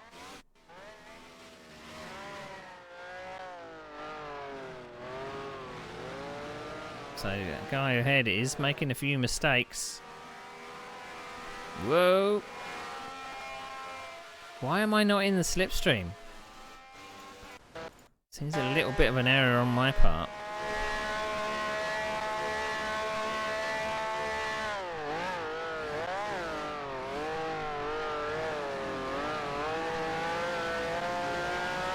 We did a 1:05.9, which seems to be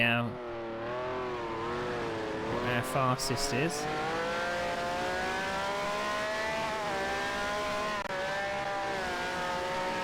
Staying in a slow gear seems to help for turn 1. We didn't really want to touch that curve though, did we? Well, if you can call it a curve, it's a verge really.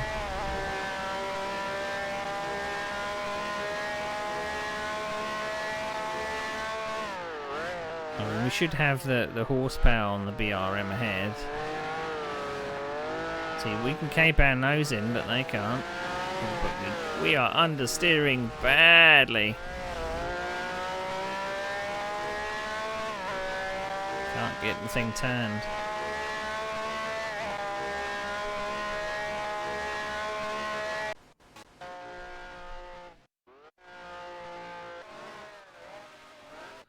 There's Livingston behind. So where's Ken Murray? So it's Clive Loynes, Rick Bryant. So Bridget is ahead.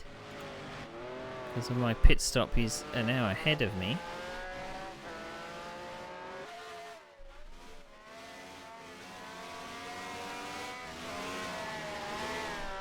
So when you do get it hooked up, it can be in the 105s, 106s. But if you're not completely on top of it, you drop from the 107s or 108s. And there is a possibility of making a passing move over that hump, but I don't think I was ever really confident enough. Because you can't really brake. You kind of lift and wait till you're over the hump before you do any kind of significant.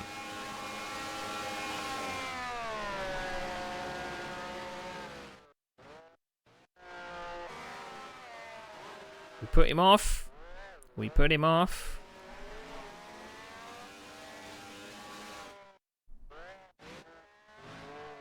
Right, front straight. We are going to be able to get them coming out of turn 3. Depends what kind of exit we get. We've been understeering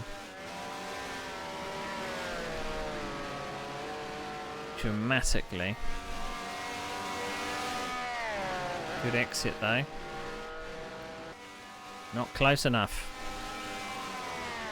Lap 33 of 46. I'm only P11. They've made a slight mistake, which means I am going to be right on their tail.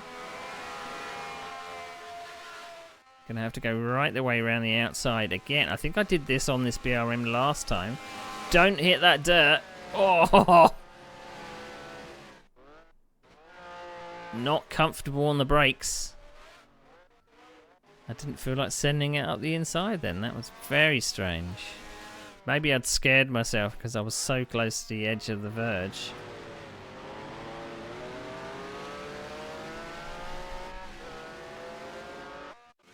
But it's brave to do that. I'm out of sorts in turn 1. Which really screws up your exit for turn 2 and turn 3.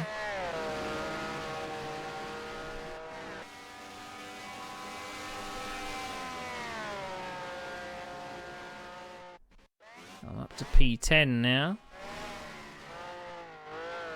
It seems a real pity working your way up to 6th place and then just getting knocked right back down again. Right, are we going to try it again?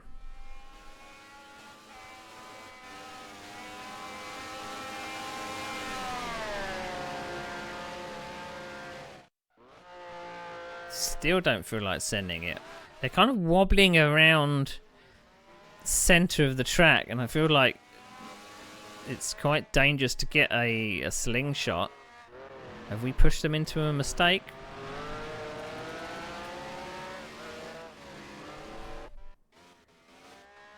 Compromise exit. Oh, entry into turn 1. So they're slow all the way up the hill.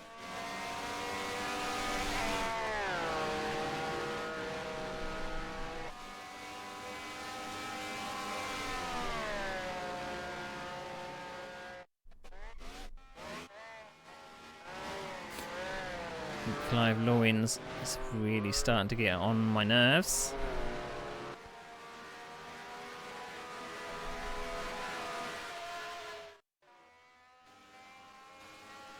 Right, we're going to go for it again.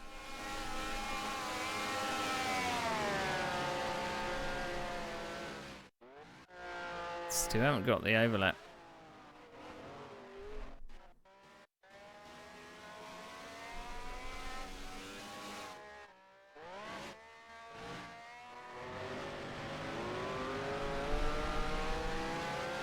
Very annoying. Right, that's a Rick Bryant, I think. No, that's a Lotus of Martin Gilmore. We're now up to 9th. So we passed one of the Lotuses out of the pit stops. It's so close. Right. Do we feel like we can go up the inside? Do we spook him off the line? We do not. He does run a little bit wide, but I followed him.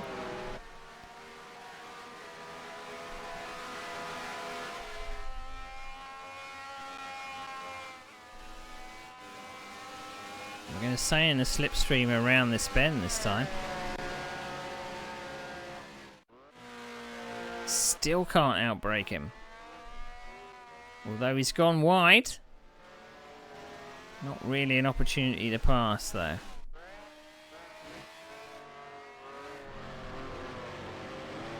And he's making so many mistakes. I should be going a second faster than this guy. I'm pushing him up the hill. I think I'd had enough. I'd had enough. So we're going to have to shift R now. Which means we have to do a stop and go, which... So we're now full of fuel.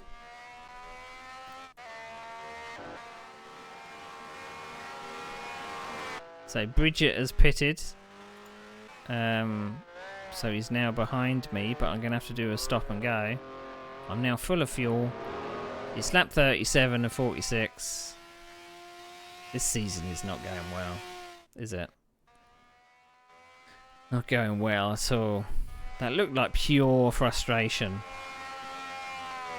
But I was so close to the behind. I think maybe I was so close to the behind of the car in front that it didn't take much for you to understeer wide into those hay bales. So you've already penalised yourself by that. Looked like being pissed off there.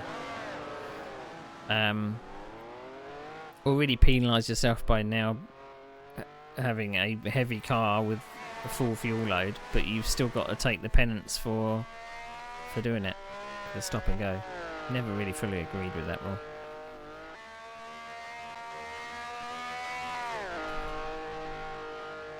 I mean, maybe there is good reason why I haven't got replays from round 5 to 9.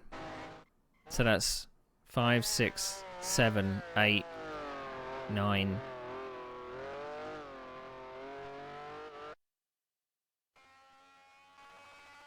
That's 5 races that I don't have the replay of. So I'm wondering whether I just had enough.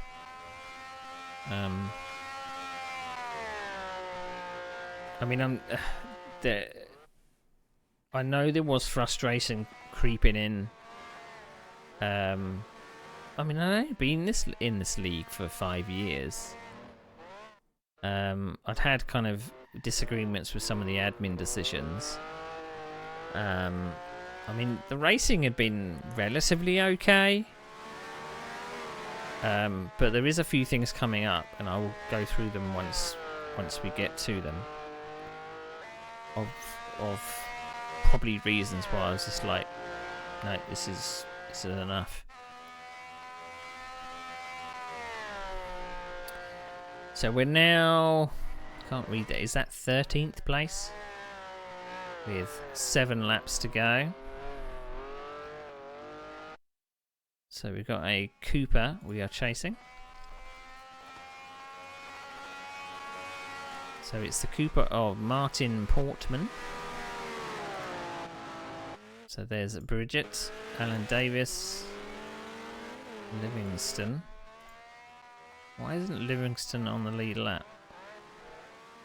It just looked like he was letting that Lotus through then. I mean, we had blue flags and everything. And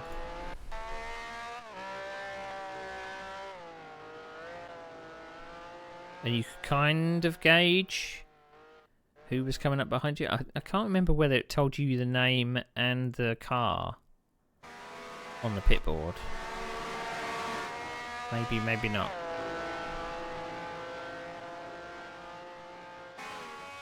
I don't think we're getting back into the top 10 though, with 6 laps to go.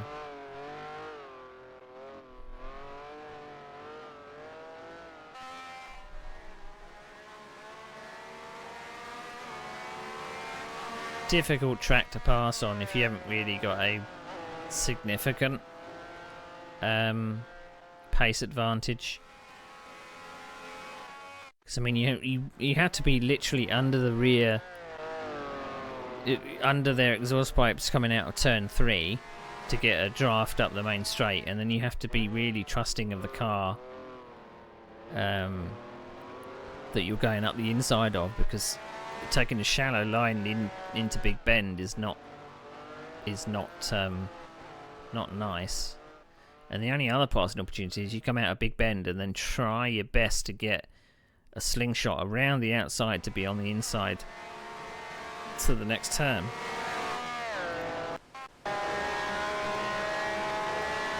Can we salvage anything from this race?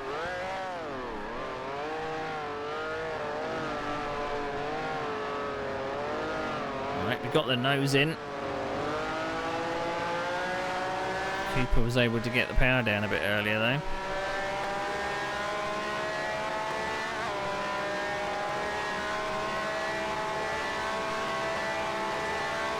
See, it just really got to be brave on the brakes.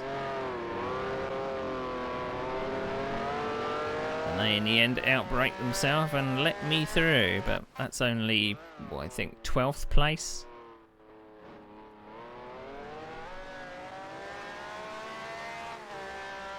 So another 12th place in the bag here at 42 or 46.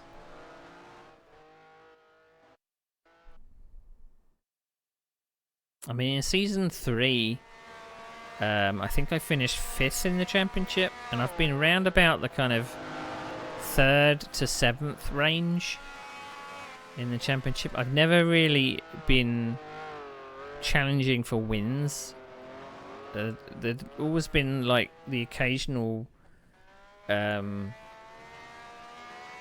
flurry of podiums in one particular season, but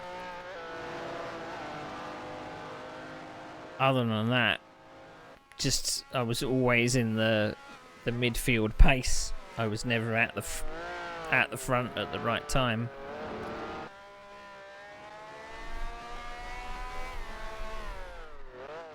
I mean, whether that due to that I kept getting promoted and then shoved into the midfield of the next division.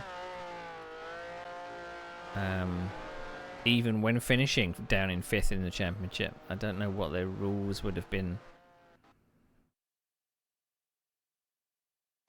for promotion and relegation. So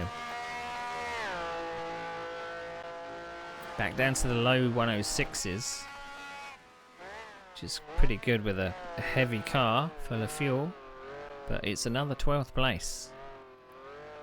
We've got 3 laps to go. So who have we got up the road? So we've got Bridget up the road. He is quite far ahead, he's not even in camera range.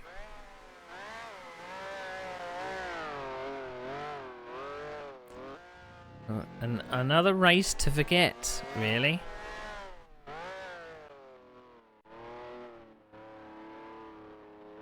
Another race where we just couldn't pull off any passes. Oh, there's Bridget doing another pit stop. So we've passed them again. So is that 11th place or 10th place?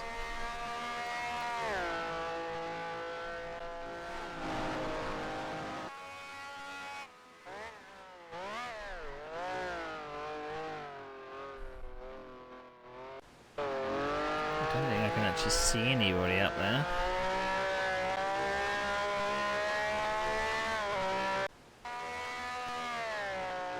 So I'm coming around the left-hander and they're coming into the last turn.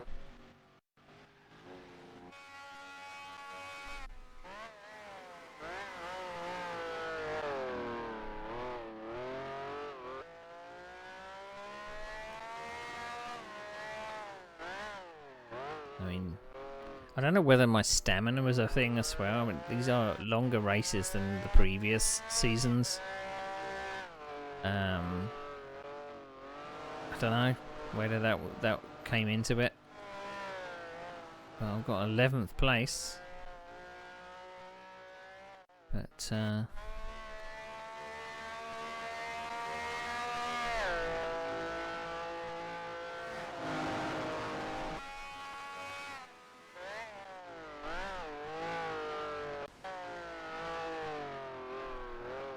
penultimate lap.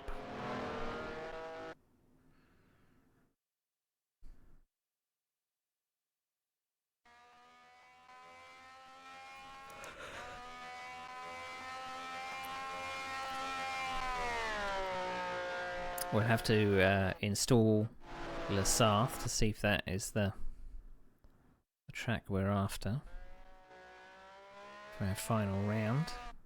Because they would normally do like the normal races that came with the game, and then they would have a couple of add-on tracks at the end of the season. And Le Sarthe was one of them this season.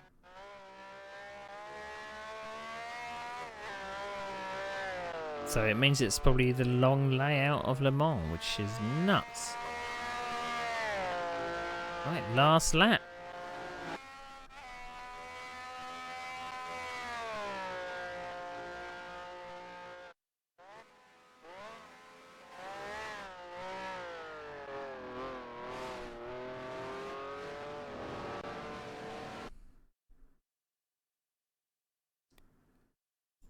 Where did that BRM come from?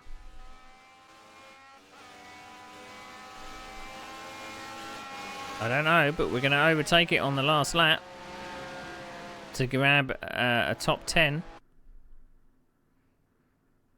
Consolation. I think that's the same BRM that I overtook around the outside last time. That's 10th place. Am I going to get penalised in this race as well?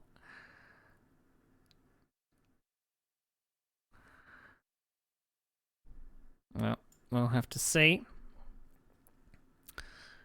Okay, right. Where's my mouse pointer gone? There it is.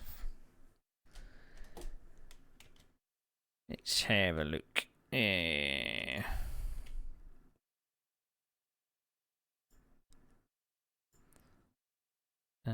be south.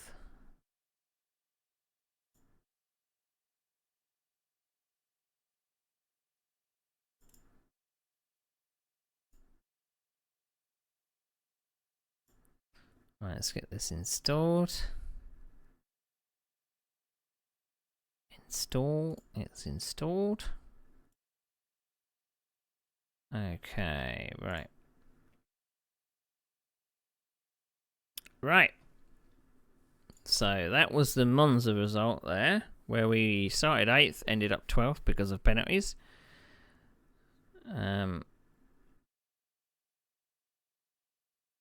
Didn't.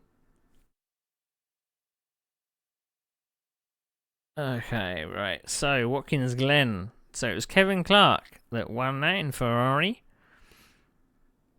We won it by 0.8 of a second. 0.8 of a second. Yikes. And RMJ, whoever RMJ is, they came from China.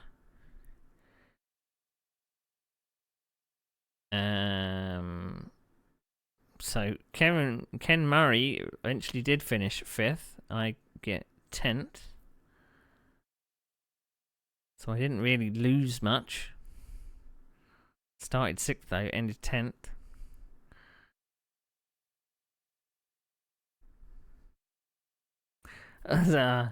I thought the when it mentioned Neil there, there's 2 Neils in this league this season, which makes it very difficult. So no particular incidents that cause any difference in the results.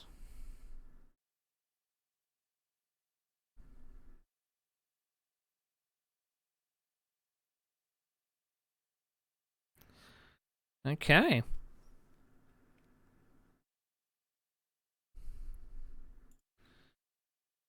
Let's see the next round.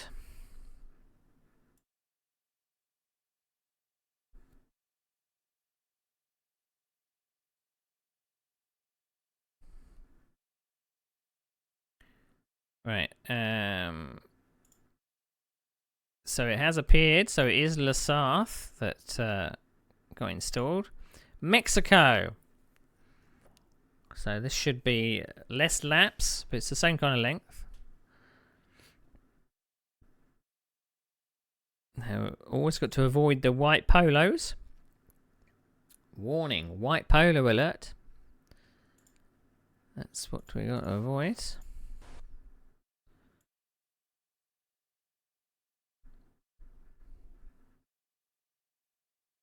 The pit stop's always very strange because you seem to kind of come in and you collide with all of the people down the pit lane. We're in our Ferrari again.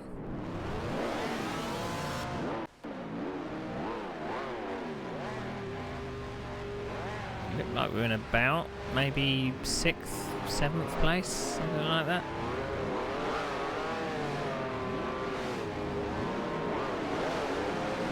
Now, it's normally very worrying when a lot of the time people can't end up going in a big straight line. So I think there's about maybe 3 places ahead of Ken in the Ferrari here.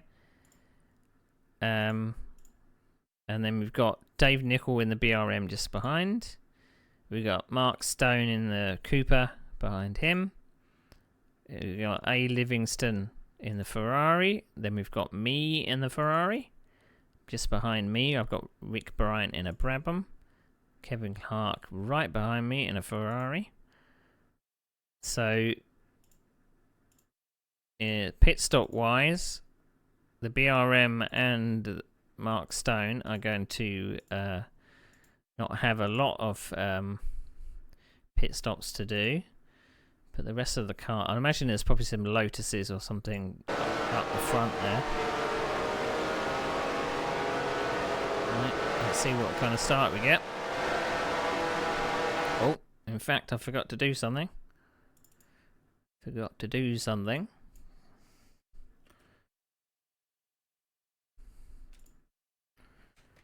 change the titles.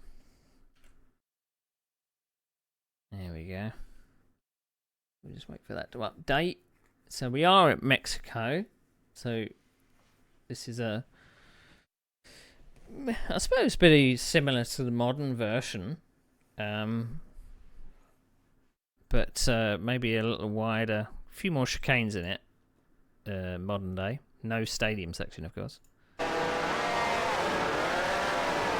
Good start.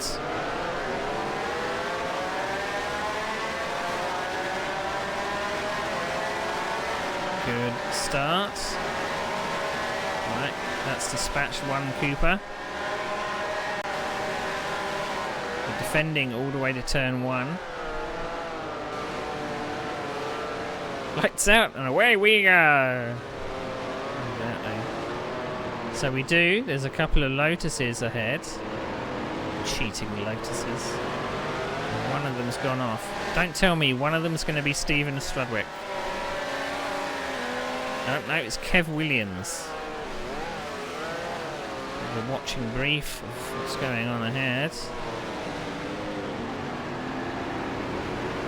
So we left the line in 9th place.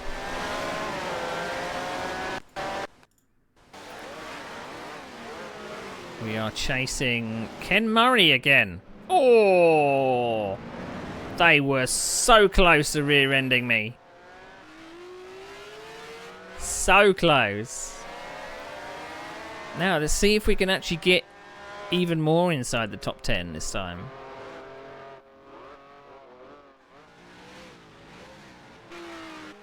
But that Lotus looks like he's slowing Ken up. Oh, and they've tagged each other. That's 2 places for me. I've got bloody Alan Davies behind me in a Cooper.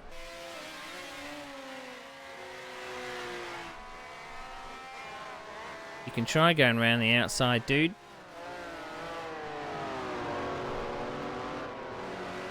Indeed it did. It went to another dimension. You would think that the Ferrari has the legs on the Cooper.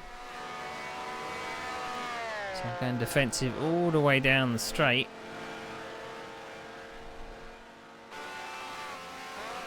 Who's that Lotus behind us? So that's Kevin Williams, the one that was having all sorts of trouble. But he's probably going to be taking a stop and go, because I think he may have got into an accident.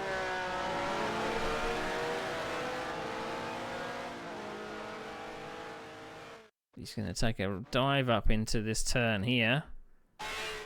Oh, there's another Lotus gone. They're dropping like flies. So I'm up to 5th place somehow. Actually, it might even be 4th place.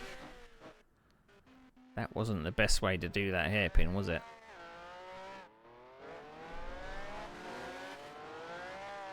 So we got 28 laps of this.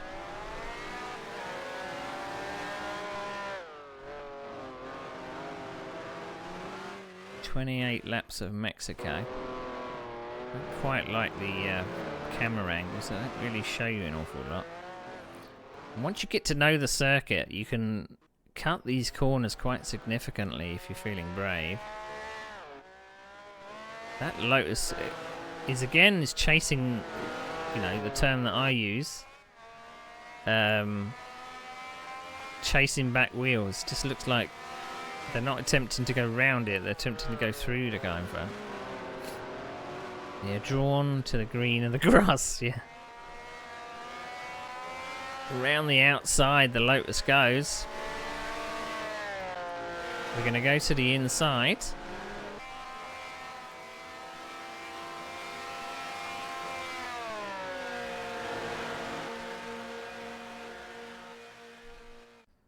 And drifted to the centre of the track there. Oh God, I've got 2 Lotuses. This is depressing, look. He went right the way round the outside. How depressing is that? He looked like he was nowhere near me on the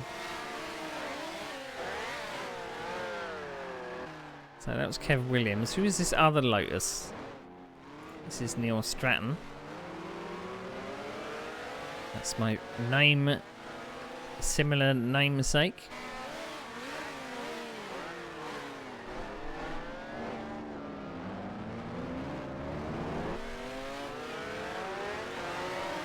I always considered people that take the Lotus cheaters. I have a certain disdain for people that just take the fastest car in the game.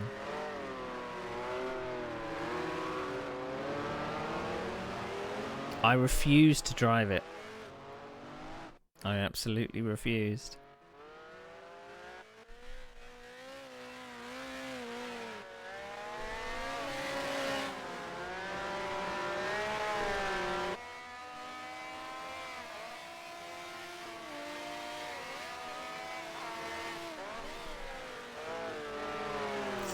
I let him have it then, did I? I got scared.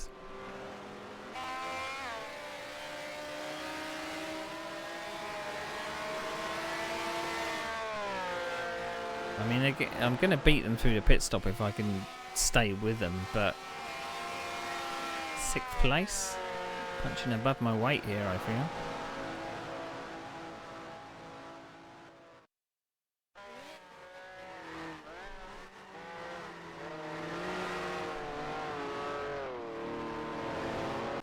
Let's take a lap on board. Oh, who is that?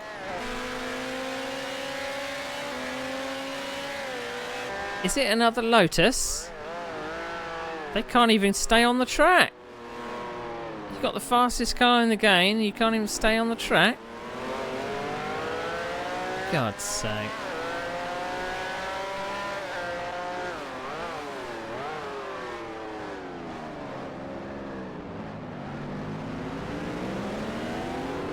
I don't know why I'm leaving the hairpin in what seems like 2nd gear. Maybe I'm too afraid of wheel spin. God's sake. They're just obstacles at this point.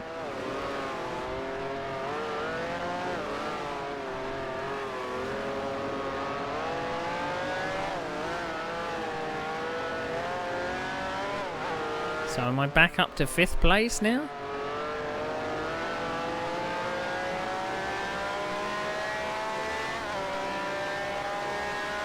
So we're doing I believe 2 pit stops. But when we're going to do them, I do not know. It's very difficult to do a pit stop when there is someone directly behind you. I know that for a fact. It's such a tight pit entry.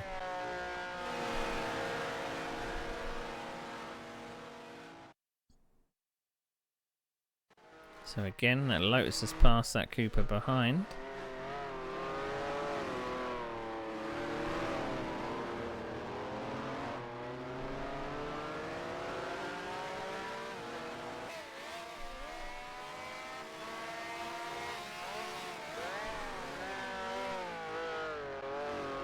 So when they made this game, they didn't really balance any kind of performance at all. They just made the fast cars fast and the slower cars just slow. Which is why the UKGPL felt they needed to do a balance of performance in the form of pit stops.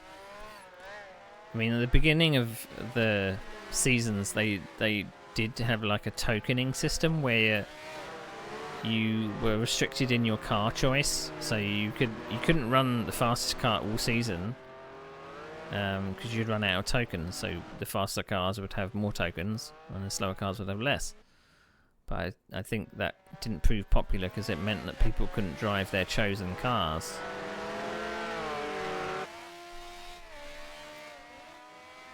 Go on, Lotus, go around the outside. Go on, dare ya.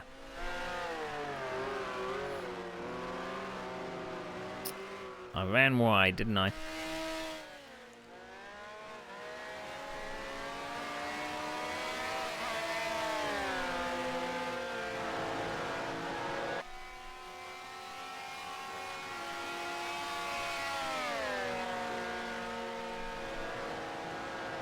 Let's see if he's able to. I think I'm so. I think I'm so nervous of this corner. In modern day as well. I never felt comfortable going around it because you're always braking and turning at the same time.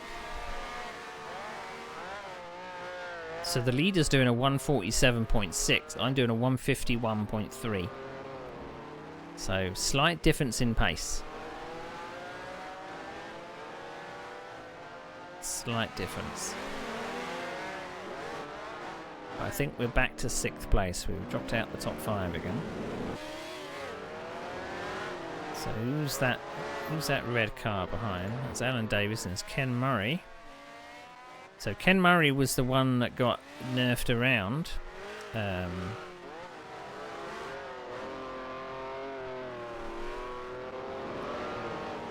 By the Lotus that has just passed me.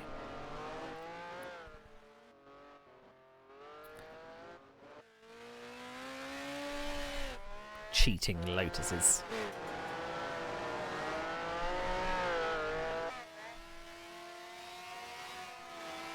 But that Cooper's going to pass me through the pit stops anyway. It's got an advantage.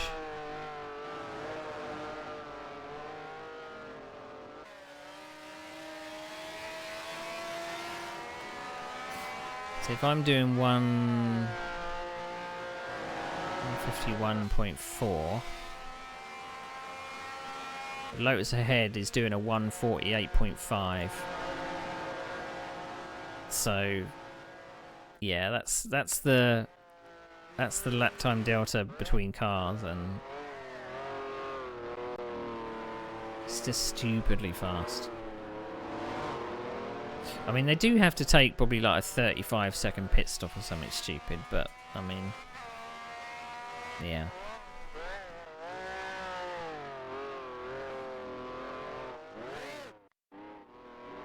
It was a thing that everyone used to say about the people that take the Lotuses at Monza, because the pickup racing was a thing in Grand Prix Legends since we had the app called Win V Rock, and so you would, you know, do public server racing basically, and you always had to be very wary of the people that were in the Lotuses with the yellow helmets, because by default,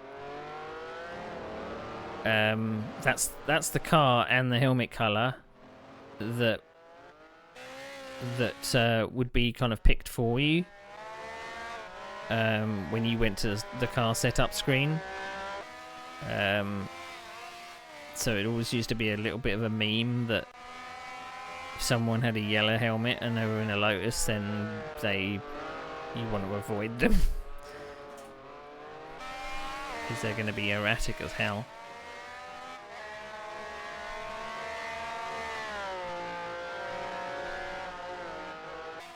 I mean, I see that quite often now that kind of public server racing and ranked racing particularly is a big thing in sim racing nowadays. I see a lot of people kind of complaining about people being very erratic and making mistakes and stuff, because apparently you're not allowed to make mistakes in sim racing. You have to be perfect. Everyone has to be perfect. Oh, you missed a corner there, Ken. Which I think in some ways is a little bit annoying. But I think a few people, you know, the game's kind of work against themselves, because you can just pick up and play it and go straight into a race. No, you don't need to know the car, don't need to know the track. And you can just join a race. The bar is very low. And then you got these really serious sim racers that are like, how dare someone make a mistake in front of me? They take it so very, very seriously. And there's been a lot of people being a bit uppity about their rating and stuff, because people can be really anal about their rating. They lose the most minuscule amount, and they're like, "Oh, the system is wrong. How dare I lose this minuscule amount of rating?" And you're just like, "Come on now." There are more important things to be worked up about than you losing a couple of percent in your rating.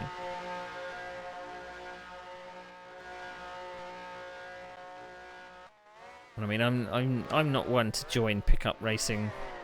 I prefer racing against people that I generally know. So league racing is what I do. I prefer coming across someone and going, "Oh, I know this person. I know how they might drive." And there's you got like a little bit of camaraderie as well, and you can also, if someone is being a bonehead, you know that you're going to meet them next week or in 2 weeks. And obviously there are league stewards as well to kind of keep things all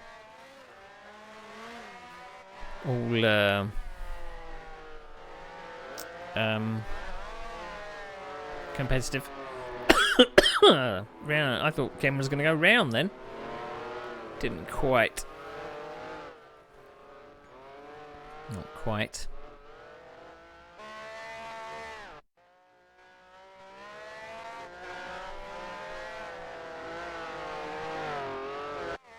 So it looks like... Whoa, Ken. It looks like Ken's going to be my nemesis for this season 11. We are very similar in pace.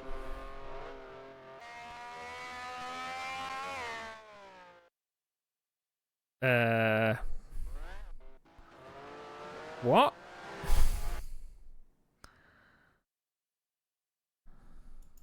Was this me trying to come in for a pit stop?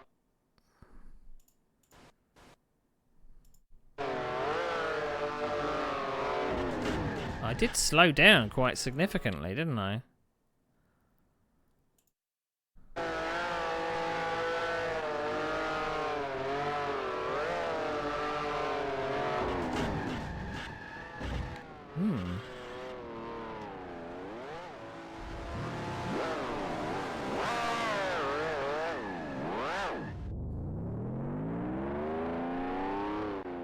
I guess I was trying to come in for a pit stop.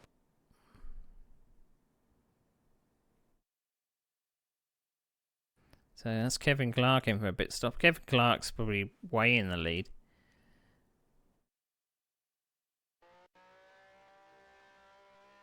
So I don't know whether I have the...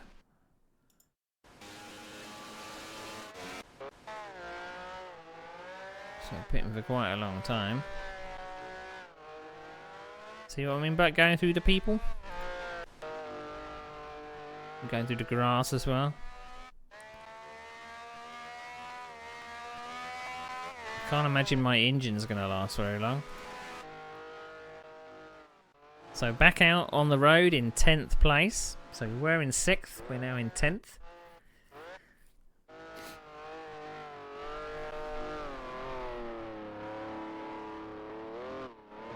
I mean, there was obviously you could kind of signal to someone that you're going pit in, because you could kind of send a quick chat message. But it just looked like it was maybe target fixation. It was just like you saw that the car was slowing in front, and you know that the pit lane, you need to slow significantly to even get into the pit entry. Don't follow them. You should know that a car slowing on that apex in the last corner, you need to go round them, because they're going to come to a near stop.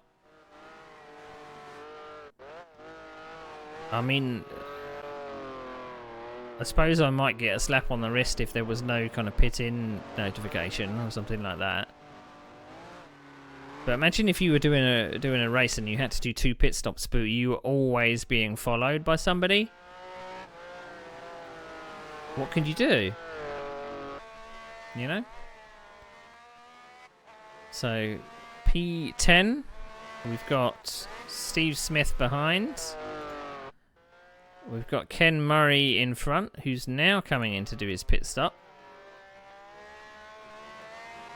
So we've gained some time through the pit stop.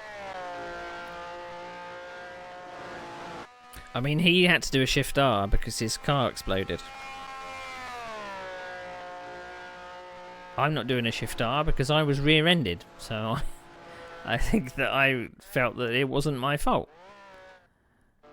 But I've been on the wrong side of the steward's decisions before, where I felt like, you know, I was in the right and they thought that I wasn't. So we're up to 9th. Are we chasing anyone in particular? So Kevin Clark is out in 8th. Why am I so close to Kevin Clark?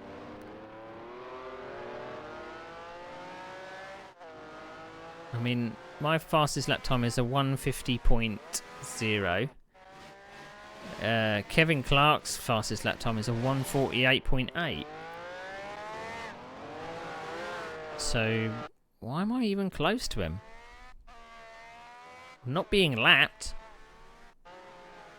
I'm very confused.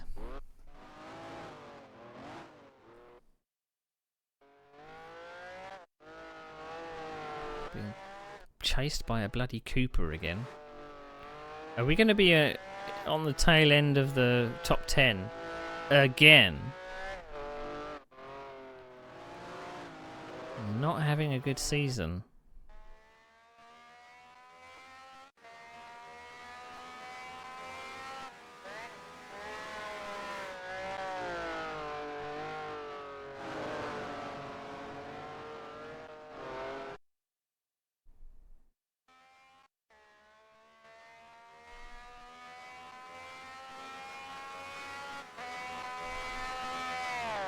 So we're back to the mid 150s after all the pit stops and stuff.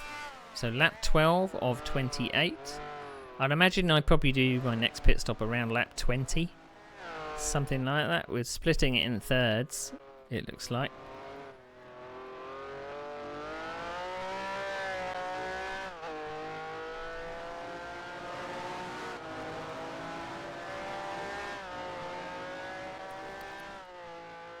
Now, simultaneously, whilst we were doing the UKGPL league, I believe I was taking part in a league called Proles. Proles. Can't remember what it stood for. I'm sure it was something witty. We were also doing kind of versions of Grand Prix Legends Le Mans. So, multi-class racing with what was considered the F1 cars, which are these cars, and there was like an advanced trainer which we considered an F2, and then there was a novice trainer which was considered an F3. So we ended up doing multi-class racing, which was quite interesting. So I was doing those races kind of added with these, but they were completely different regulations. They ran under the kind of hardcore rules where there were no shift Rs at all. You couldn't reset the car at all. I think I got a lot of understeer in that line of one just then.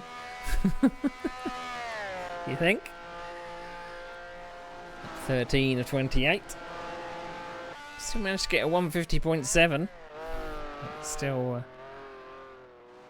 that turn 1 has always been a bit of a pain because it's just getting it slowed down for the second bit, because you don't want to kind of have too much rear slip coming in there. Oh, looking at the rears, or breaking traction with the rears. So where were we before the pit stops? 6th.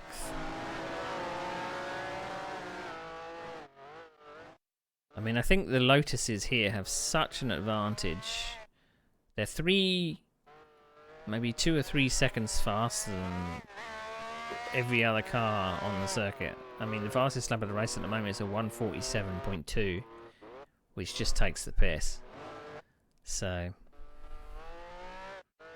oh, that Cooper was having a little bit of trouble.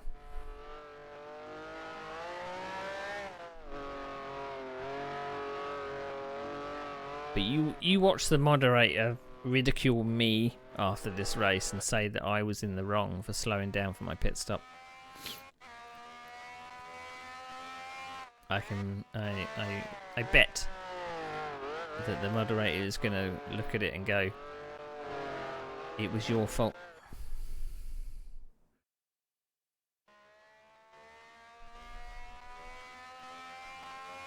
And maybe if it does turn out that way, it kind of chalks it up to another one. Another reason why I didn't spend too much longer in this particular series. So I think season 11 takes up most of 2005, and then season 12 is 2006.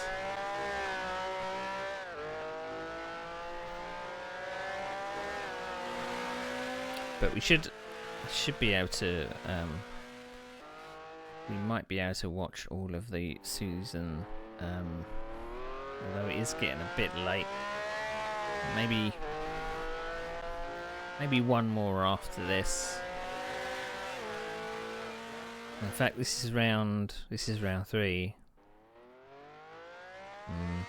So maybe we can watch round 4 and round 10, because I don't know what happened with rounds 5, 6, 7 and 8 and 9. Whether I took part, I don't know. I really don't. Because obviously I'm trying to think what I was doing in life around this time. Uh-oh, here comes the Lotus again. After its pit stop, it's coming to murder me. It's Neil Stratton again. Trying to think what I was doing in life. So as I say, 2004, at the end of 2004, I'd come out of hospital and I'd had back surgery. So 2005, I know that I was in my the first time I was actually in my flat, or in a flat alone. So I'd been in a shared accommodation from 2000 up to about 2003, 2004. But this was the first time that I was actually in a place all on my own, which was cool. Rented my first single bedroom flat, which was a bit, in the scheme of things nowadays, very cheap for the space. I'm in a smaller place here and I'm paying double the amount, so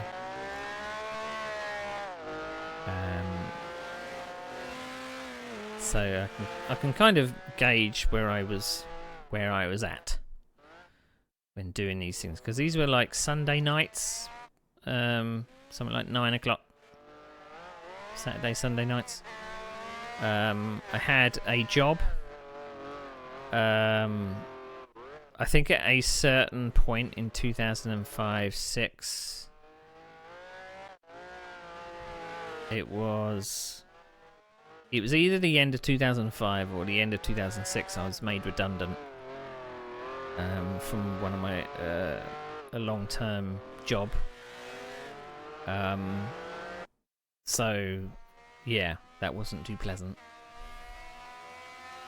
I'll have to look at my CV for the dates because I can't remember. That gives me an idea.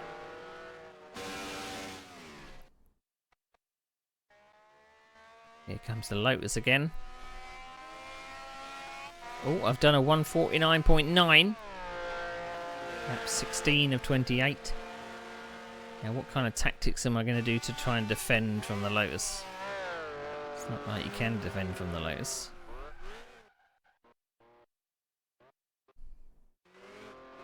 I'll say it again, that Pepsi sign does look a little out of place in the 60s. It seems a bit too modern. So we're not taking the real outside line then. I wonder if that's a defence more than anything.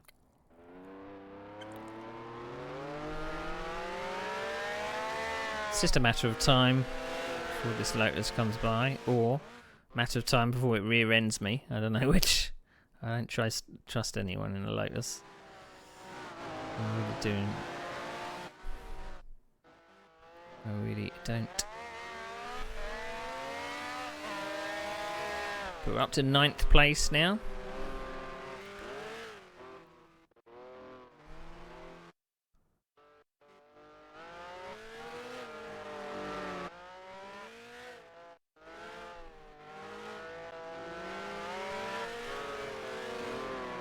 Been very patient around these turns here.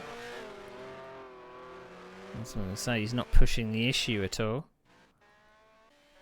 I mean, have I just resigned myself for it to go up the inside? He just completely blew past me on the straight. No draft, nothing.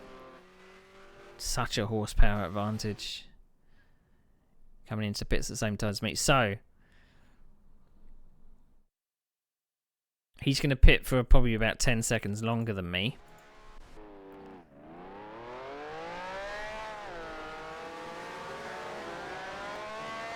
So that's Kevin Clark leaving before me. Who was that other Lotus? Is it Livingston? That other Ferrari. Right, off I go.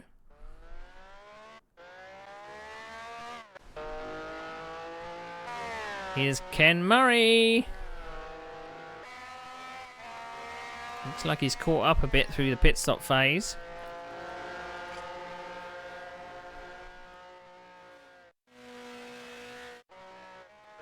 It may be battle resumed with Ken Murray again. Well, it wasn't a good turn one. So that's my second and my last pit stop. So, going to be working my way up from where I am now, which is 10th.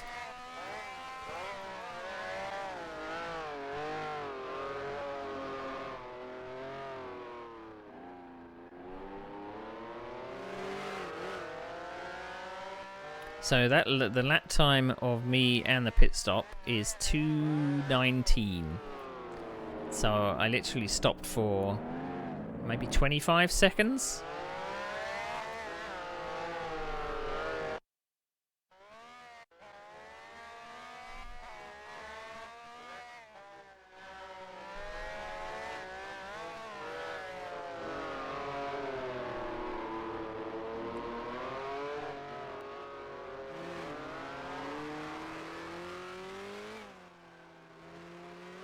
So it does seem like Ken Murray has a better handling car than I do. Whoa! Steady on there.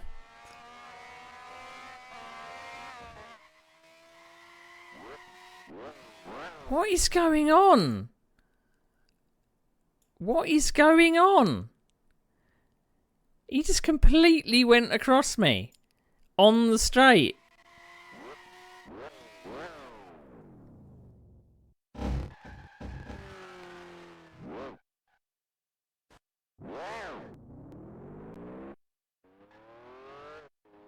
So did Neil get caught up in that? He did. So what? Why did he get caught up in it?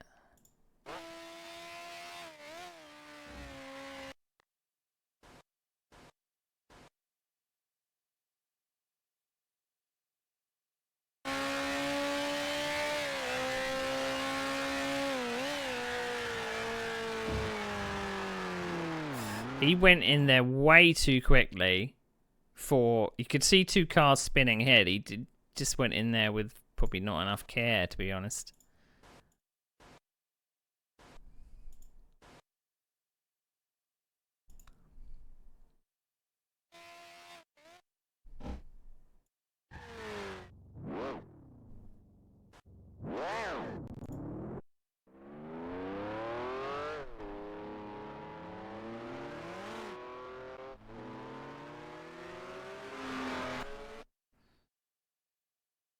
Okay.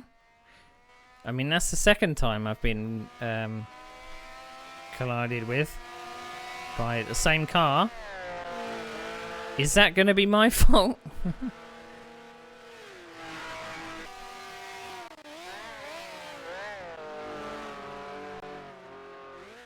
I mean, it just looked like lack of self-awareness. I don't know if they didn't see what I saw on my screen, but I was clearly just going in a straight line, and I mean, I was compromised going onto the straight because I'd touched the grass and I had a wiggle on. But odd. So we got Kevin Clark way ahead there. And we've got a, what is this? That's Strudwick. Strudwick's who's doing 140, low 147s. And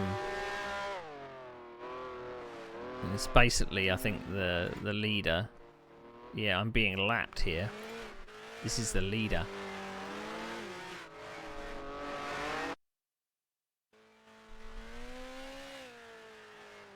Now, as I said at the start of the stream, there are familiar faces in this season. Stephen Strudwick was one of them, who did seem to be a bit of a hothead. I'm being lapped. That's second place coming to get me. I don't know whether I can see blue flags.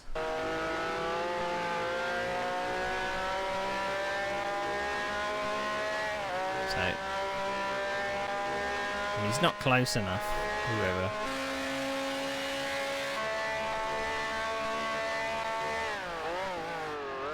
I'm 11th place. I mean, I don't know whether the replay probably shows the flags as we saw them. Oh, look, they do. Yeah, blue flag. Look. So I short shifted a little coming onto the straight there.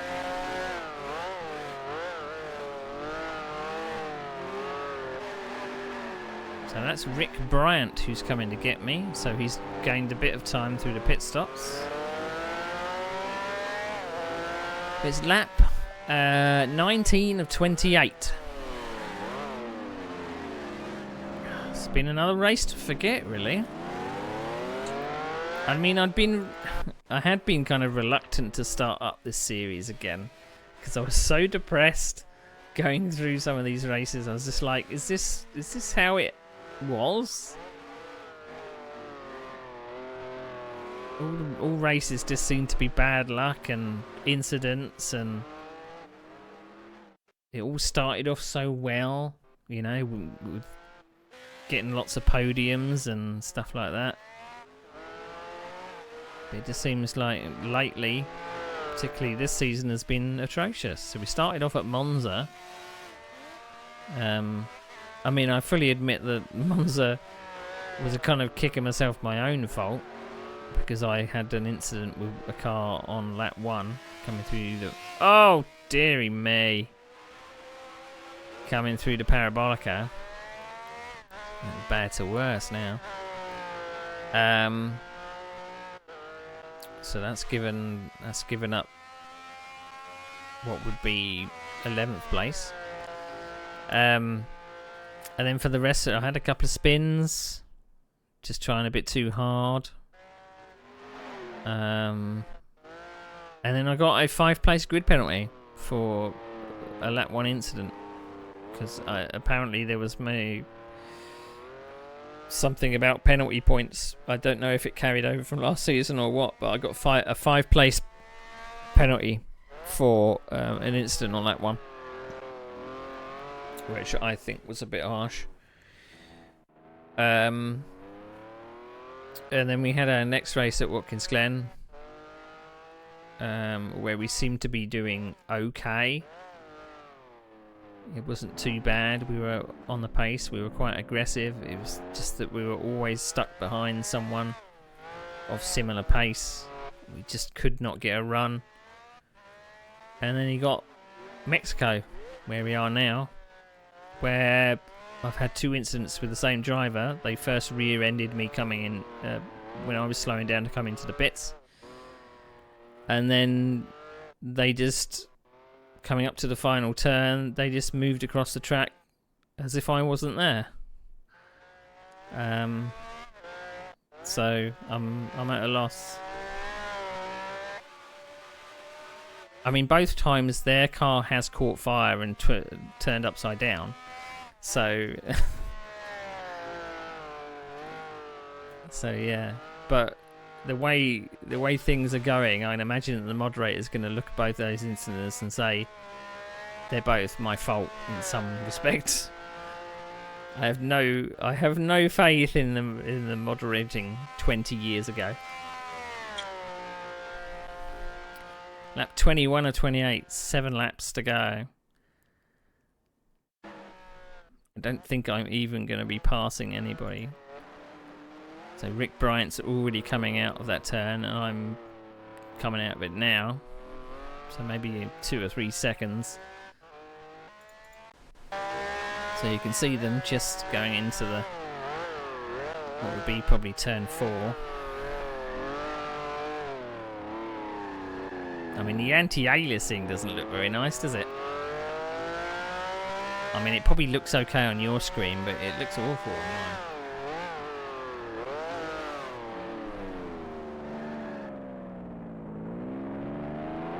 Good thing about this is you can see people coming down the track. If you're being chased by someone, you can definitely see if they're gaining or not. Bit of opposite lock there.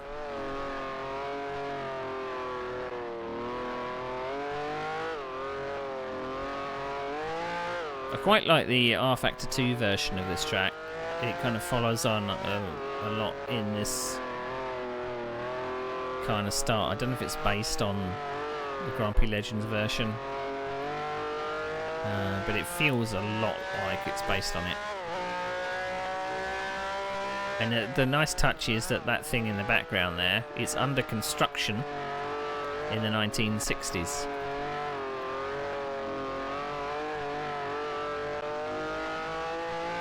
Whereas in modern games it's complete. It's a very nice touch.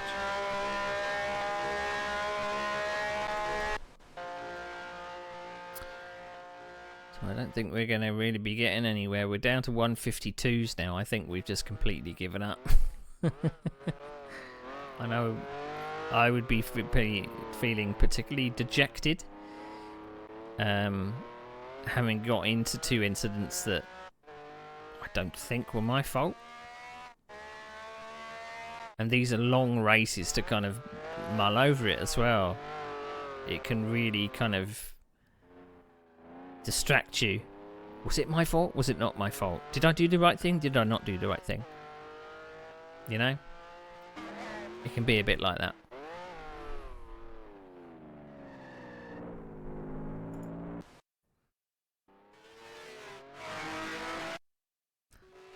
But a track like this does deserve a remaster, really. I'm going to try this year. I did say last year that I was going to learn a bit of texturing, a bit of remastering, learn a bit of Blender. But I kind of started in earnest learning a bit of Blender, but in the end I just started watching tutorials rather than actually doing anything. And I felt that kind of stopped my momentum. I find it very difficult to motivate myself to learn new things, even though I really want to do it. It's just the way my mind works. Maybe it's just age. I don't know. It's. I find it very difficult to kind of motivate myself to learn. And I mean, I kind of want to, you know, if I was able to fund myself to to pick up 3ds Max because that's my thing. That's what I learned at college.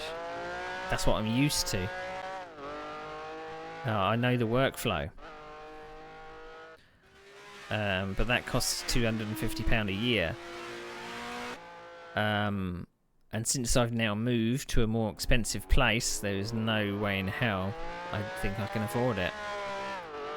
I've got a few things financially that are kind of hanging over my head. I don't know whether I'm going to get enough financial support. But I don't really want to go into that, to be perfectly honest. Lap 23 of 28.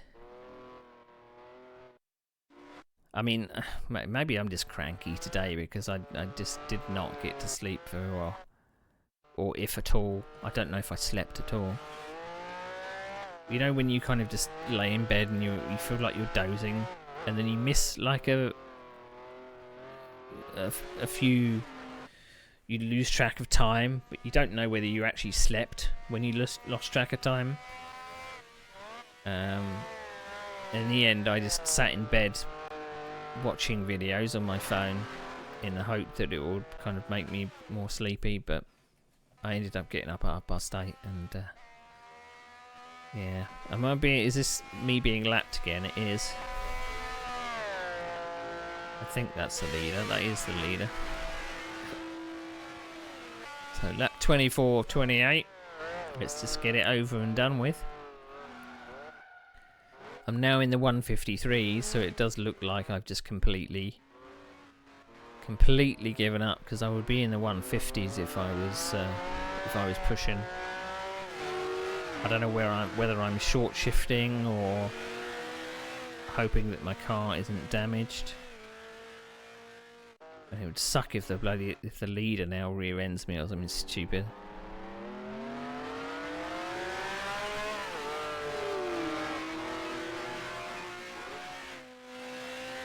Completely given up there.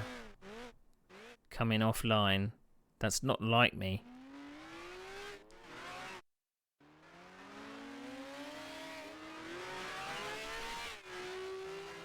That's not, well, it's not like me modern day anyway. I'm not one to move over like that. I'll just stick to my line and either kind of fade off the throttle on the racing line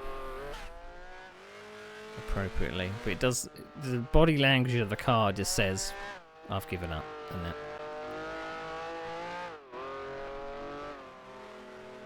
It's 46 minutes of racing. I'm making mistakes. I'm 3 seconds off my pace. I mean, I can probably see my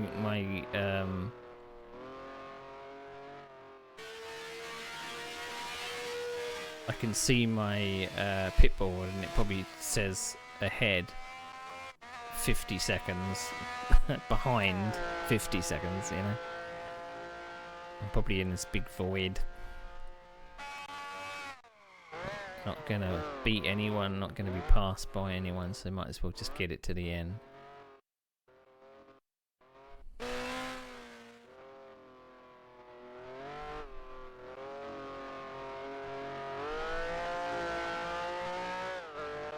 just looks a very lethargic car. A very lethargic car.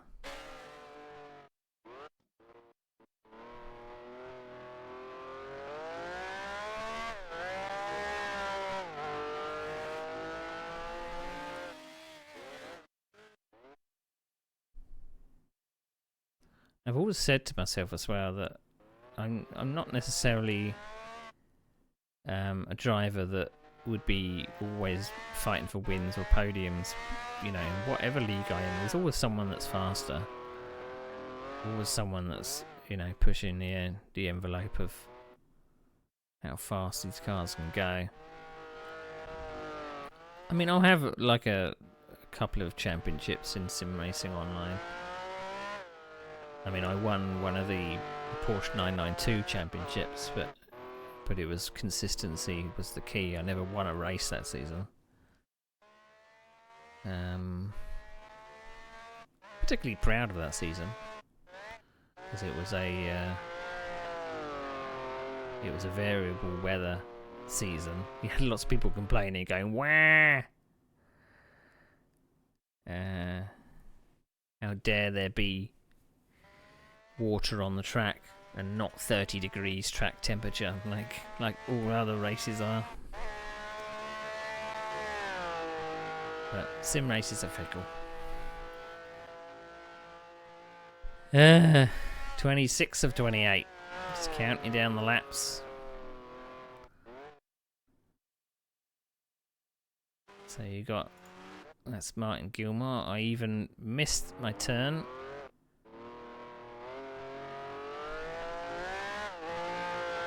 I'm now 11th place, so I'm not even going to get a top 10. I'm about to be lapped by a Cooper.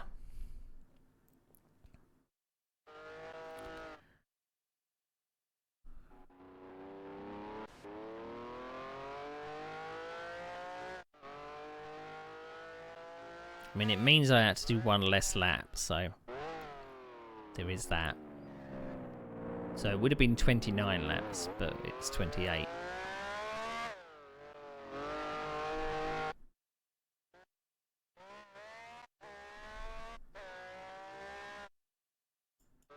I see where I'm short shifting.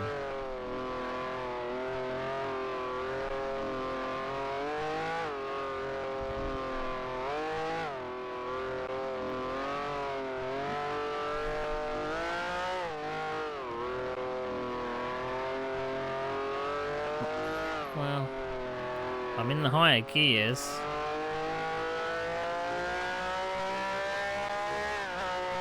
I'm shifting up at 10,000 RPM.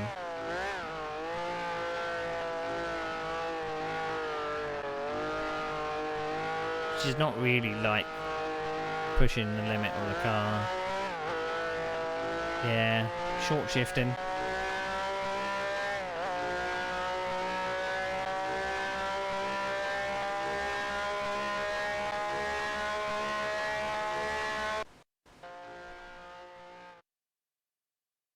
I mean, I don't know whether I'm worried about fuel or anything.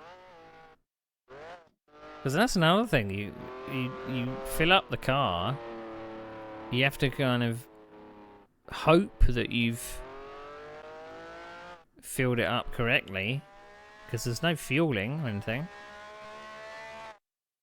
And I mean, you penalise yourself by having to reset the car to basically refuel yourself, and then you have to take a stop and go after that as well. So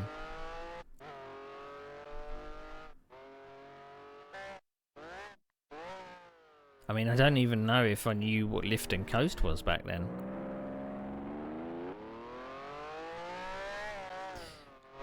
But also, in 2005, remember what happened in 2005? R Factor came out. So that might be a reason why I missed a majority of season 11, because I had other duties. I did a bit of league racing in R Factor 1 with a league called GRC, which was the Gentlemen's Racing Club. So I ended up doing a few races of that. I mean, in fact, I have got some replays from back then. I have... Oh, dearie me. That looked like I've had enough. That's it. That's it. That looks like... Just get me out of here. So, let's see what the moderator has to say. I finished 11th on the road. Let's see. Let's see. Okay. Right, so in terms of dates, we are the 24th of the 7th. And I want to double check as well. Let's see if I can find my... I'm trying not to dox myself. Because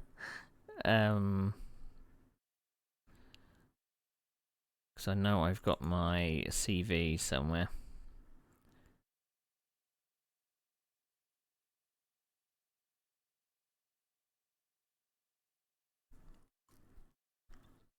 Why haven't I updated that?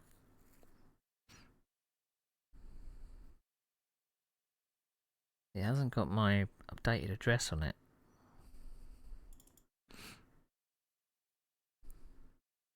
That's better. 2024. So in 2005... I can get rid of that now because you can't see what I'm seeing. 2005. Let's have a look.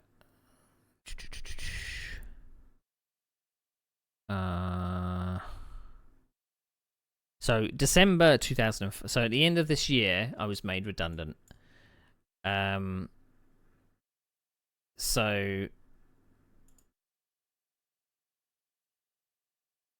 yeah. So 24th of the 7th, 24th of July. So the next race is the 7th of August. So Stephen Strudwick gets the win by 4.7 seconds. Now, did I come home in 11th? I did. No particular penalties. Let's see if I was mentioned. Okay. Neil's lap 9, Peralta. Neil slows to enter the pits and catches out Ken, who is immediately behind and can't avoid rear-ending Neil. Apparently Neil hadn't issued a pit-in message, so I'm calling this a racing incident. Ken had to shift arm and perform a stop and go, which in the circumstances was not necessary. He should have known, though. That if you see someone slowing, you go wide. Ken attempts to pass Neil on the inside and moves across before his head. Side-by-side contact, 2 places lost. +1 for penalty points. So he gets 3 places docked. So it's Kyle Army next. I believe I do have Kyle Army in the list. Kyle Army. I do. So it's Kyle Army, and then there's a big gap until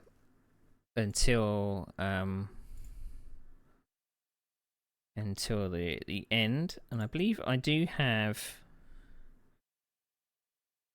it's Albi, which is the add-on race for season 12. So we're going to look for Albi. I suppose I could actually show you this. Ugh.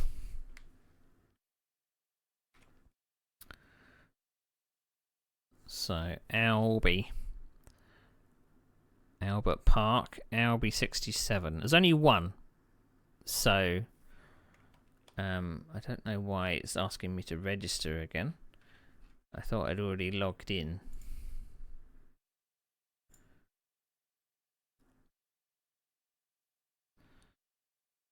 Right, Albi. There's only one of them, so Albi 67.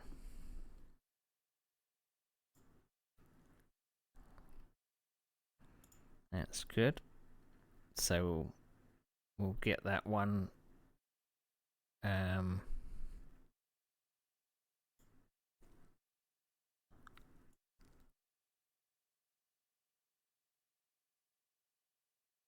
So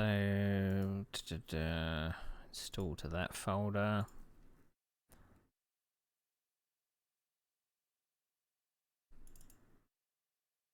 installers, eh? Don't need to do that nowadays.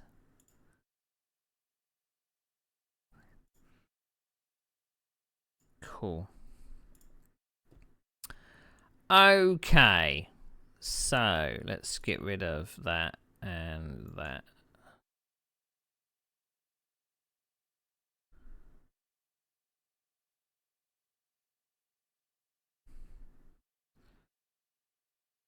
Right. So, I've got 2 races to go in season 11, or two races that I've got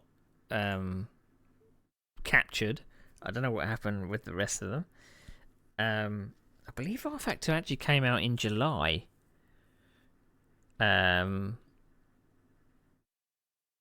Thinking about it.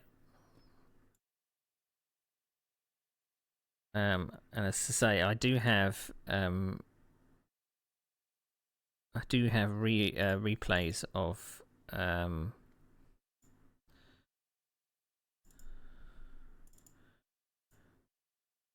just trying to find the drive that I've put it on,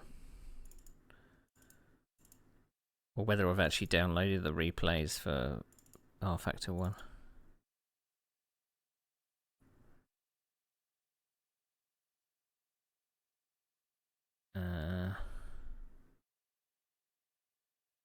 Where's the?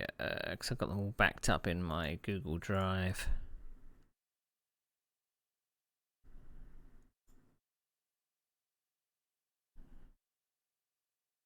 My poor Google Drive that's filling up. And they're actually dated as well. So, right, let's have a look. GRC. Well, the things that I've got from GRC are 2008, 2009.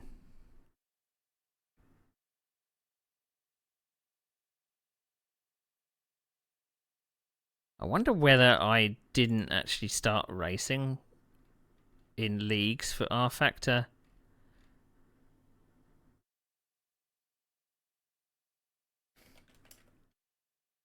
Am I getting it wrong? It is 2005.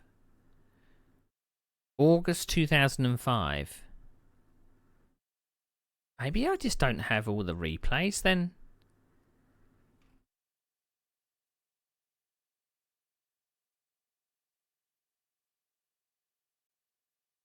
Because I took part, I got a few races, but I'm sure I had.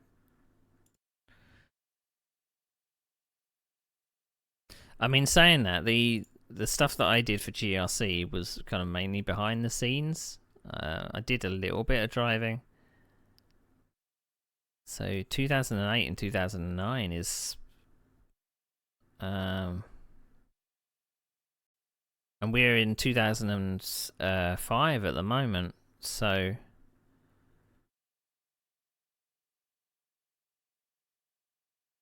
I mean, it says, well, the last modified date on some of these is 2010 as well. But I have dated some of the races. I think I stopped racing in 2009. We did Caterham stuff and stuff like that. I can't believe that I wasn't sim racing from 2005 onwards. It just seems a bit strange.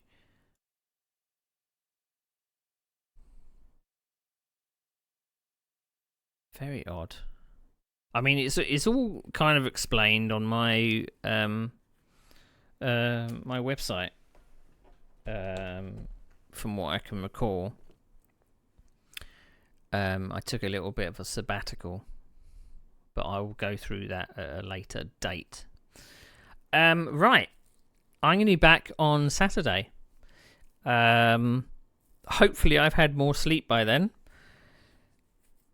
We'll go through the last 2 races that I've got captured for season 11. Maybe even start season 12. I believe I've got all of the replays for season 12, so I think it's around 12 races, something like that. So it's going to be a very full watch along. So I'm back probably 2 p.m. On Saturday, which is what my command in chat says. And then on Sunday, I'll be broadcasting the Porsche 935 Cup, which is at is that somewhere in the US? It might be Laguna Seca? No.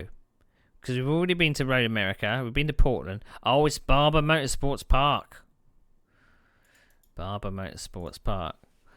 It does have quite a low entry. And they are hour races, but by all means, take a look if it's something of interest to you. It's using a Porsche 935, which has been made by Thomas Johansson, who's actually taking part in the league as well. We actually invited him, and he's playing along with us, so that's kind of cool. But it's all tracks in the US, every 2 weeks. So the next race is February 2nd. We're then doing Laguna Seca on February the 16th. Why don't I just show you?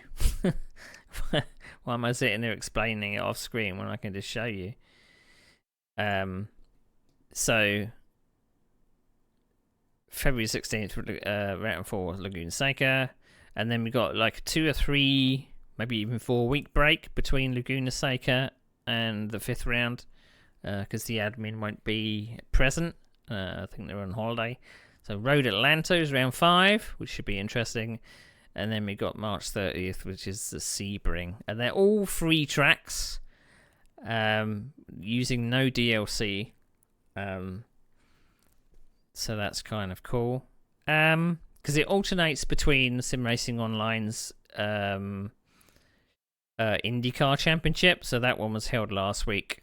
And the Porsche 935 is held this week. And that's what I'm behind the microphone of. I did get a little bit tongue-tied, I felt, last time out. I did a little bit of preparation, but I just felt like I just wasn't with it, I think. So I got a little bit of tongue-tied on kind of what to say and stuff. But I'm kind of getting used to broadcasting. It's not really my forte, but we get it done. So anyway, thank you for watching. I'm off to go to sleep because I am absolutely knackered. And I will see you probably on Saturday at about 2 PM UK time. We're probably going to do 2 streams on Saturday as well. Same kind of thing. So, yeah, have a good rest of your evening, and I'll see you later.